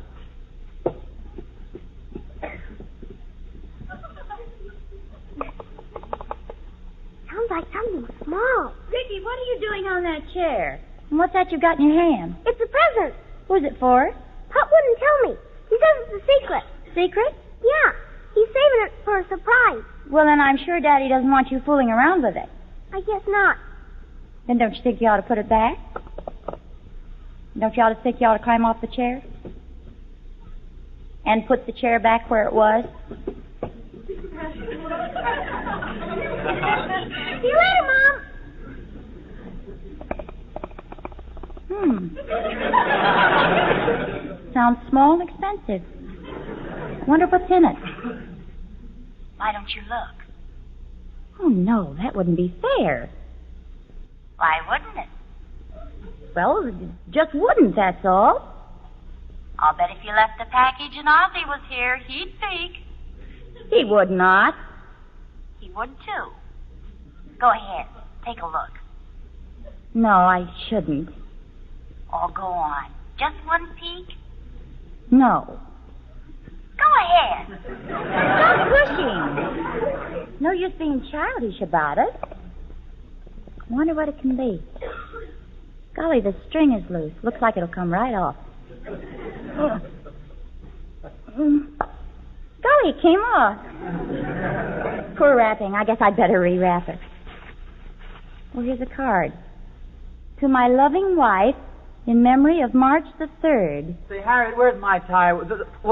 Harriet. Ozzy, you shouldn't have done it, dear. I'm sorry I looked at the card, but I just couldn't resist. Oh, but Harriet, that's supposed to, I never dreamed you'd remember March the 3rd. Well, what, Oh, yes, March the 3rd. Here I was teasing you about not remembering anniversaries and birthdays and things, and all the while you had the surprise for March the 3rd. March the 3rd. What's wrong, Ozzy? March the... I mean, well... You thought I'd forget. Frankly, I was sure you'd forgotten. Oh, darling, how could I forget the anniversary of the day how could I forget March 3rd? Well, Ozzy, as long as I know you've got this, is it all right if I open it? Harriet, I think I'd better tell you. The fact is it... Ozzy, it's beautiful. What is it? I mean, Pin. Oh, this pin is lovely, dear. Leave it to you to do something like this. Yeah, leave it to me. You're the dearest, sweetest, most thoughtful man. Harriet. Yes? Harriet, there's something I want to say to you. Yes, dear? Happy March 3rd. March the 3rd. Can't be our anniversary. That's in October. Can't be the day we became engaged. That was in the summer. Harriet's birthday is in July. My birthday is March 20th. Or is that Ricky's? No, that's what happened March the 3rd? Hello, Miss Nelson. Oh, hello, March the 3rd. Hello. You'll have to excuse me if I don't stop. I'm in quite a hurry. Would you mind if I walk with you, Mr. Nelson? I've got nothing to do. Not at all, but this is as far as I go. I'm just stopping in here to see Mr. Thornberry. Oh, he isn't home, Mr. Nelson. I just saw him leave with his golf club. Oh, for Pete's sake. Anything wrong, Mr. Nelson? Yes, as a matter of fact, I'm in a lot of trouble. You're in trouble? Oh, how fascinating. What's wrong, Mr. Nelson? Well, Mr. Thornberry left his wife... Mr. Thornberry left his wife? No, wait a minute. No. Please. Mr. Thornberry left his wife's anniversary present at my house. Mrs. Nelson found it, read the card, to my wife in memory of March the 3rd, and she thinks it's from me. Oh, my goodness. Amy Lou, how much does a gold pin about this big cost? How big? This big. $700. Holy smokes. What are you going to do, Mr. Nelson? I don't know. Harriet was so crazy about the pin, I didn't have the heart to tell her I didn't even remember March the 3rd. What's March 3rd? I don't know that either. I'm racking my brain trying to remember. Your anniversary? October the 8th, I checked. Harriet's birthday? July 18th, I checked that too. Oh, goodness, Mr. Nelson, March 3rd must be something important in your life. Think. I've been thinking all morning. First day I met her, January 9th. The first time I kissed her, 7 o'clock, January 10th. The 10th? Yeah, 1 year later. Why don't you just tell her the truth, Mr. Nelson, that it's Mr. Thornberry's gift, and you don't remember what March 3rd stands for? Oh, I don't Tell her you'll get her another one. Tell her it was a horrible mistake. Oh, I don't know. Tell her everything. She'll understand. She'll forgive you. When a woman loves a man, she has a great capacity for forgiveness, so I'm sure Mrs. Nelson will forgive you. Well, I suppose so. And after you've told her everything, look into her eyes. Look at the expression on her face. Nothing is so beautiful as the expression in a woman's eyes when she forgives her husband for being a dope. I wish I could be so sure about this as you are. Oh, you can't be, Mr. Nelson. People should be absolutely honest with each other. Well, yes, I know. And it worked. One of my girlfriends had a boyfriend, and they had a similar misunderstanding about a Valentine, and I gave her the same advice I'm giving you. And did it work? Did it work? Jeepers, you ought to see my new boyfriend. But, Emmy, that just proves your advice is not too good. But it just goes to show what the power of suggestion can do. The power of suggestion. Hey, maybe that's an idea. It is? Yeah, maybe I could go to Harriet and sort of suggest that the pin doesn't look good on her. Or talk about a better one I'd seen someplace. Of course. And get it back from her and get her another. Yeah. Oh, that sounds simply super. Thanks, Emmy Lou. I'll go in and try it out right now. Good luck, Mr. Nelson. I hope it all turns out just hyper. Hyper? What's that? Oh, hyper's even more duper than super.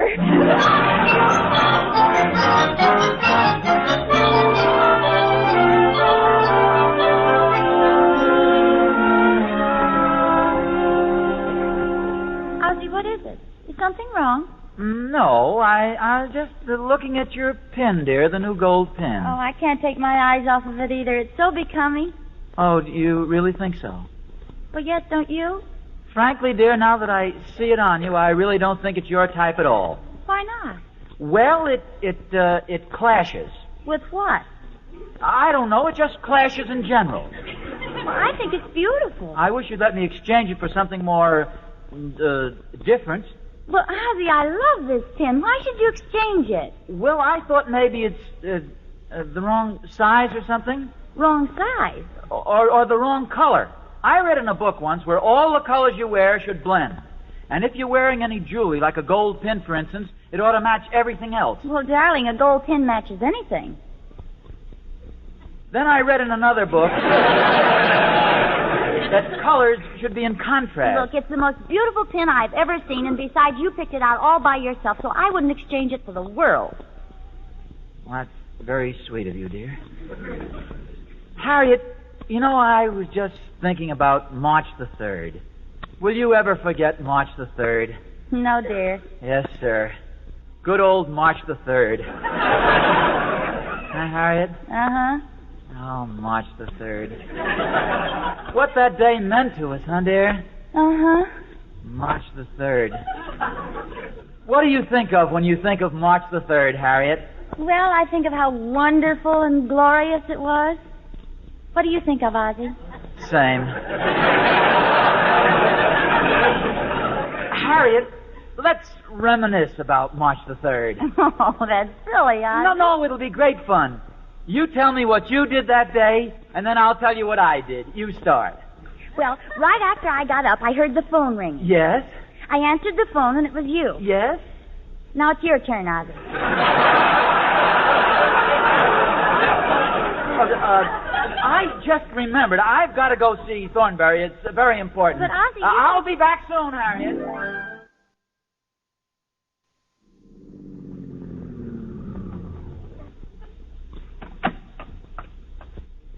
Ah, Hello, Thorny. what are you doing here in front of my house? Waiting for you. I've been waiting for hours. Oh, I was out playing golf, and then the boys and I got to chewing the fat in the locker room.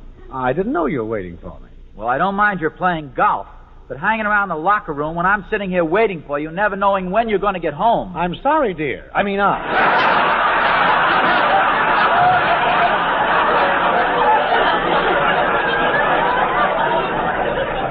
Say, Oz, what's wrong? Well, about that gold pin you left at my house. Oh, I don't need it until tomorrow, Oz. That's why I left it at your house, because I knew it'd be safe and nobody'd be fooling with... Hey, wait a minute. How did you know it was a gold pin? Thorny, do you want to sell that pin? Oh, gosh, Ozzy, I don't think it'd look good on you. No. Thorny, listen, I'm in a lot of trouble. Harriet happened to open the package, and she thinks it's a present from me. Well, for Pete's sake. If only instead of writing to my loving wife, you'd have put down a name, I wouldn't be in this jam. I'm sorry, Oz. I've only got one wife, and I didn't think there'd be any confusion. It seems that March the 3rd is some sort of anniversary between Harriet and me, and she just assumed that I'd bought the gift for her as a remembrance. Say, that's quite a mix-up. Worst part is she's crazy about the pin, and I haven't the heart to take it away from her. Of course not. I haven't the tact either. Well, you know, this doesn't seem too serious. I knew you'd take it this way, Thorny. You're solid. Oh, No, wait. Would you mind getting your wife another pin and letting me buy this one from you? I think that can be arranged. I'll pay you for it, anything. I'll write you out a check this very minute. It'll be pretty steep, but it serves me right. Get this checkbook out. Yeah. Now give me the bad news, Thorny. Brace yourself, Oz. This may be quite a shock. It's okay. I deserve it. How much was the pin? I have a better idea, Oz. Why don't you just take a little out of your allowance every week and pay me back on the installment plan? In that way, Harriet won't have to know about it. Thorny, you're a swell guy. It's a pleasure, Oz. How much did it cost? $1.85.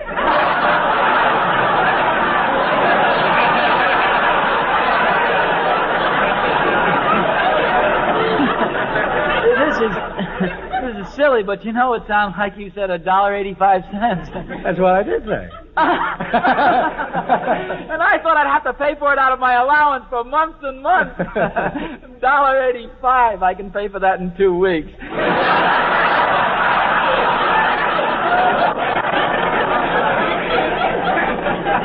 And Harriet thinks, say, Thorny, that's a pretty cheap gift to give your wife. Will you stop pulling me up and down like a yo-yo? You see, Thorny, Harriet means a lot more to me than that. But, Oz, this pin is just a gag. On our first anniversary, we were broke. So I blew a couple of bucks on a little piece of costume jewelry. And every year since then, I've gotten Catherine some little novelty or gadget for sentimental reasons. Oh, then that's not all you're giving her. Of course not. The pin is part of the tradition. And part of the joke is hiding it from her. Oh. There. You feel much better now, don't you? No, I feel much worse. Well, why? Well, don't you see? Harriet thinks the pin is very valuable.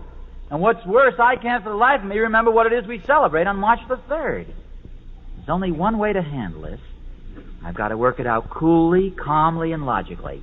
I'll be seeing you, Thorny. Hey, where are you going? Where do you think? I'm going right home and straighten the whole thing out. Not that way, you're not. Why not? Because your house is this way. Oh, yes, that's right. I'm so mixed up at this point, I don't know my own name. It's Thorny. Well, so long, Oz. Thorny, cut that out.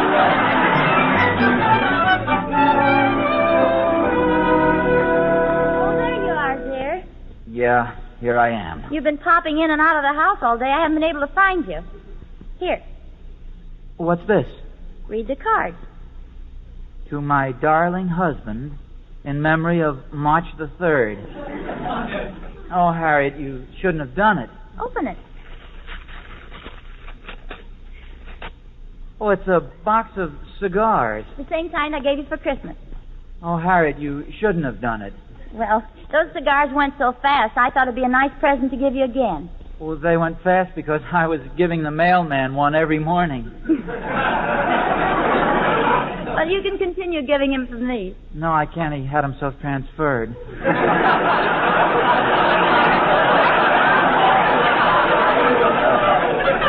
darling, this is nothing to the gift you gave me. That beautiful gold pin. Harriet, that beautiful pin. Where is it? Oh, I wouldn't wear it until I had it insured. Oh. Before I have it insured, I have to have it appraised. Before you have it appraised, I'd better have myself insured.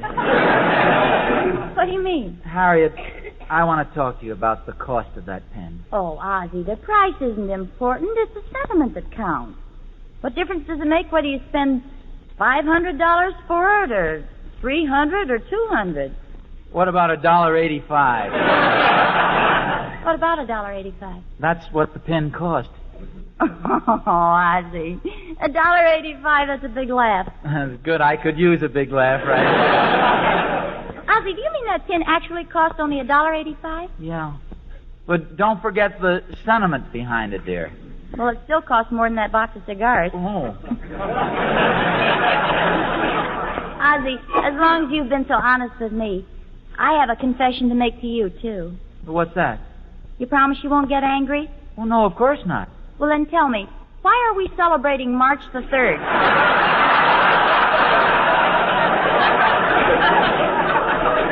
You mean you don't know? I've been trying to remember all day. Just for that, you have to smoke half of these cigars. No, what does March the 3rd stand for, dear? Harriet, from now on, always remember this March 3rd is the anniversary of one of the silliest things that ever happened to you. Oh, no, dear. Your birthday is March 20th.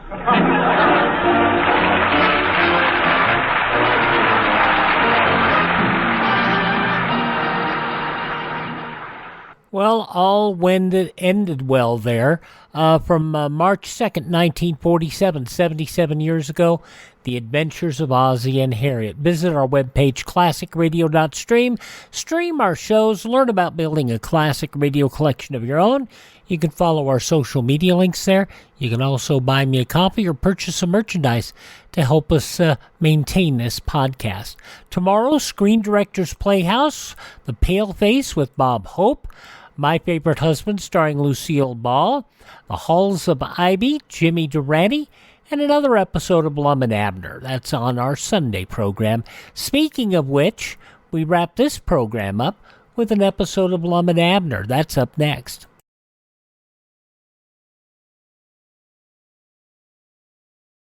We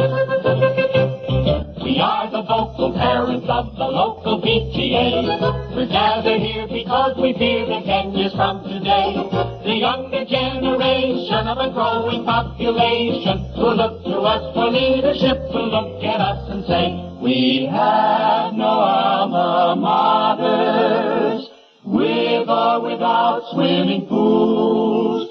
We have no alma maters, because we have no schools. Our children are growing faster than our schools. And 10 years from today, conditions may become desperate unless we do something about it now. If you'd like to do something constructive about it now, write to Better Schools, 9 East 40th Street, New York 16, New York. We can have the schools we need 10 years from today. And now on Classic Radio Theater with Wyatt Cox, more of Lum and Abner. This episode from 82 years ago, March 2nd, 1942. The makers of Alka-Seltzer bring you Lum and Abner.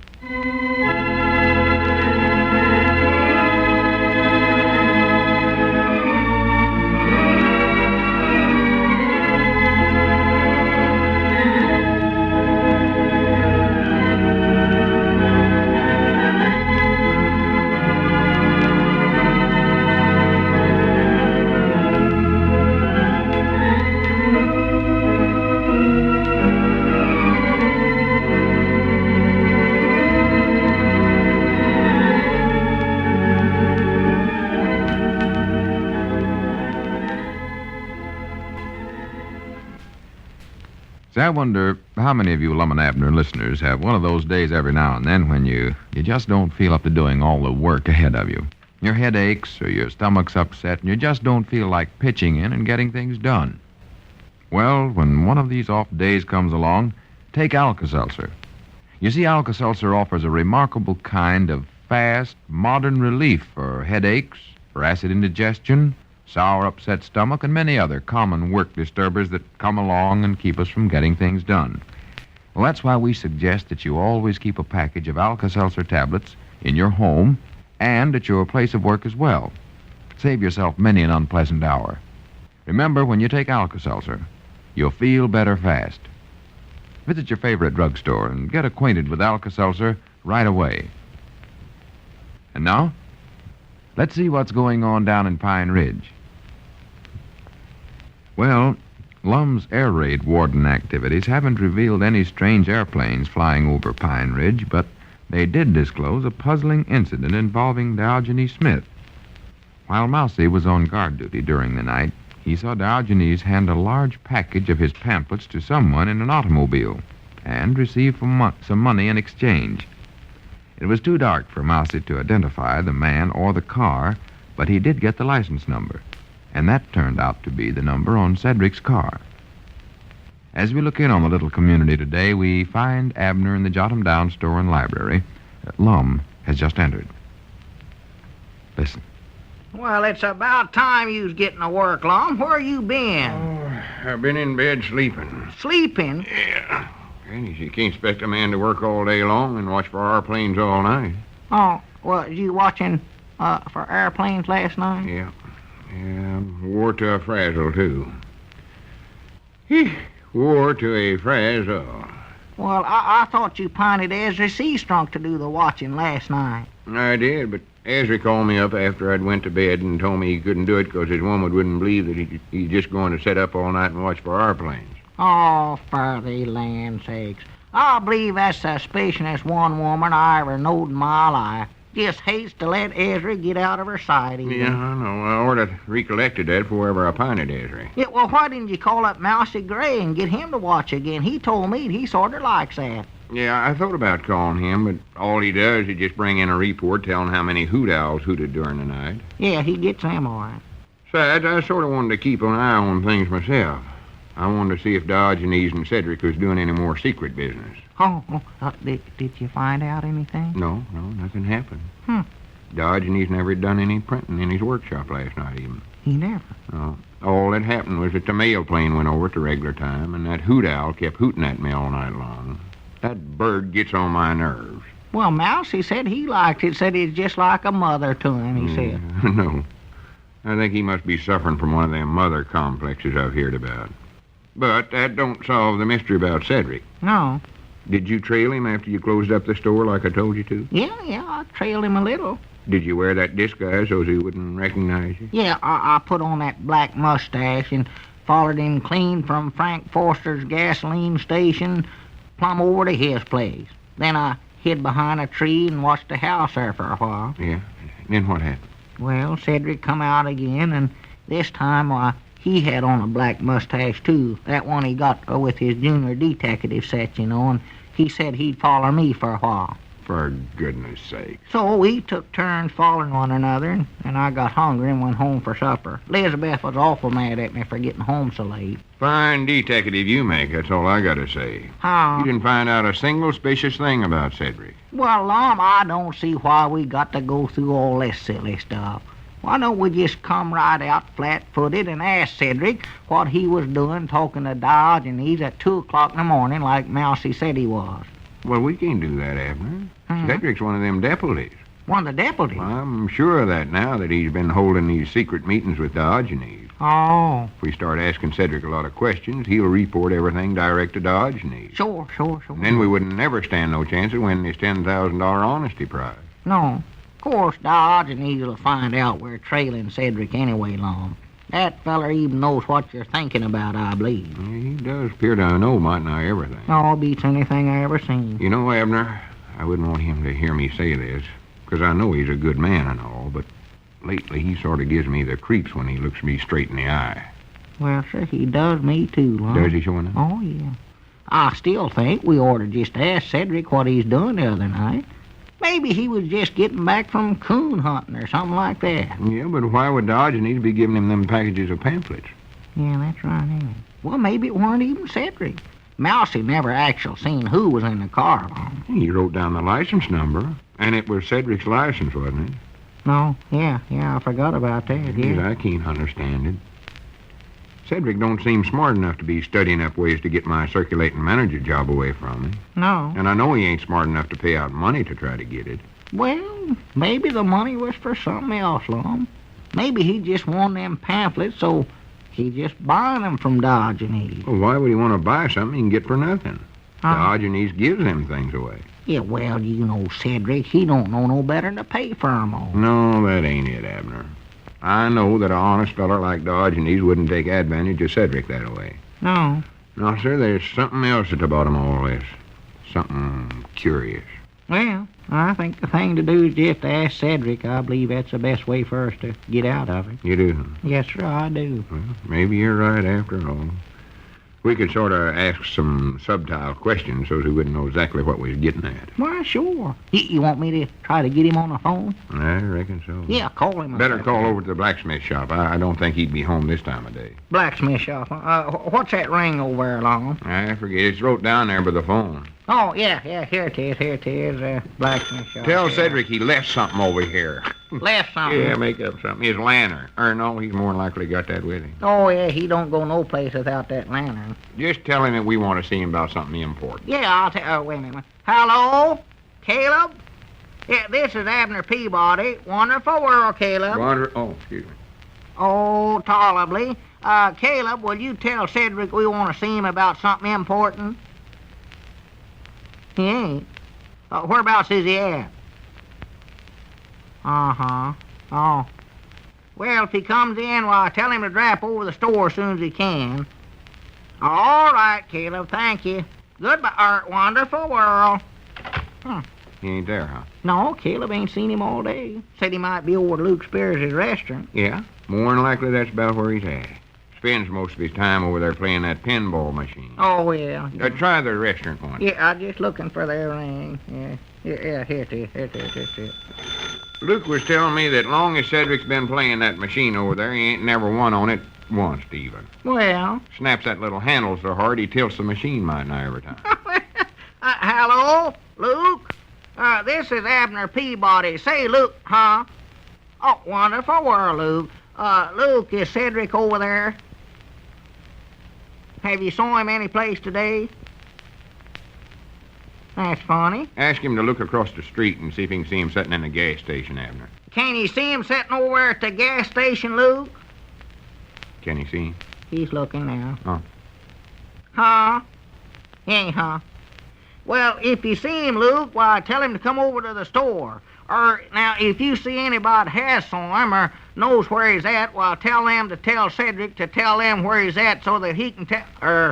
what am I trying to say? Better here? hang up, Abner. You're getting yourself mixed up. Yeah, well, you know what I mean, Luke. All right. Wonderful world.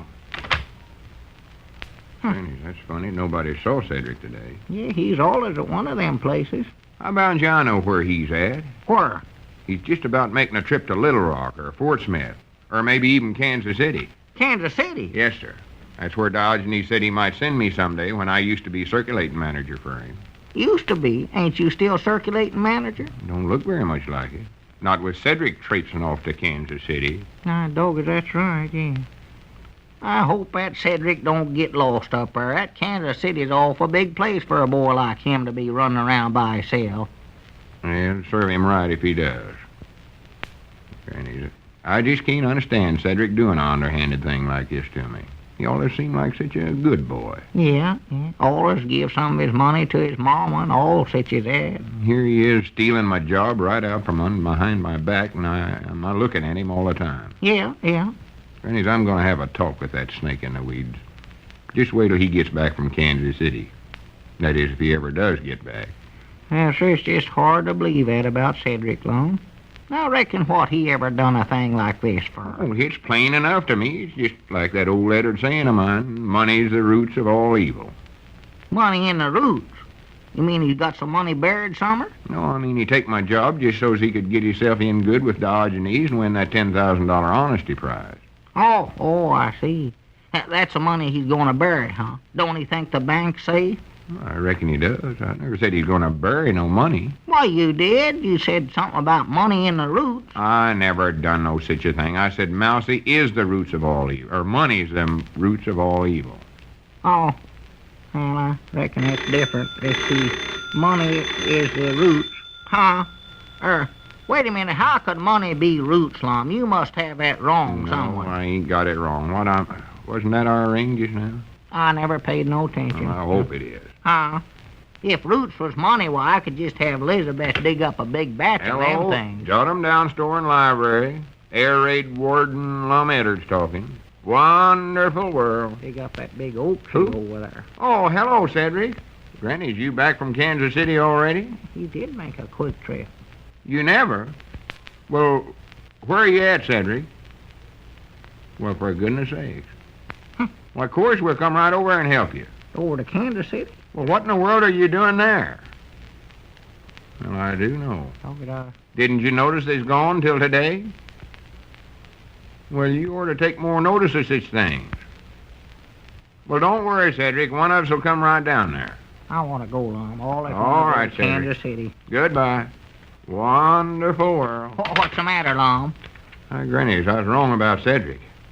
But now I'm mixed up more than ever. Well, what happened? Cedric's in jail. In jail? What for? Uncle Henry Lunsford arrested him for driving his car without no license plates on it. Well, I do know. Cedric ought to know better than to take his license plates off. He never taken them off. Well, who did? Somebody stole them. Huh? If we can find out who stole them license plates, we'll know who was buying them pamphlets from Diogenes the other night. I don't think it was Cedric. This sort of illuminates him. Well, all I can say is you never know what's going to happen next down in Pine Ridge, do you?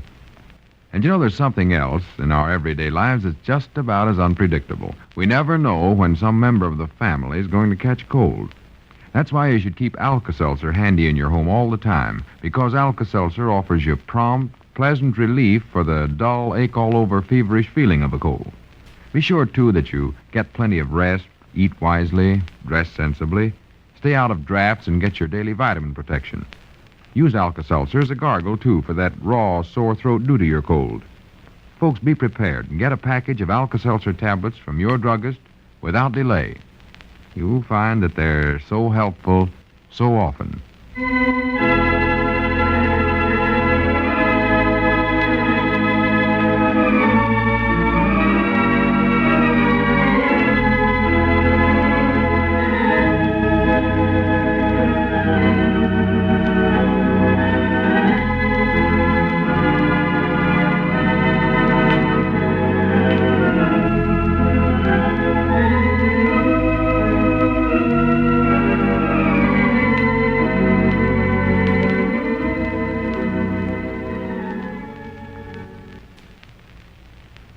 And there you go, from 82 years ago, March 2nd, 1942, Lum and Abner here on Classic Radio Theater with Wyatt Cox. Have yourself a great Saturday, and hope to see you here Sunday for Bob Hope and the Screen Directors Playhouse, My Favorite Husband with Lucille Ball, The Halls of Ivy starring Ronald and Benita Coleman, The Jimmy Durante Show, and another episode of Lum and Abner. We'll see you tomorrow.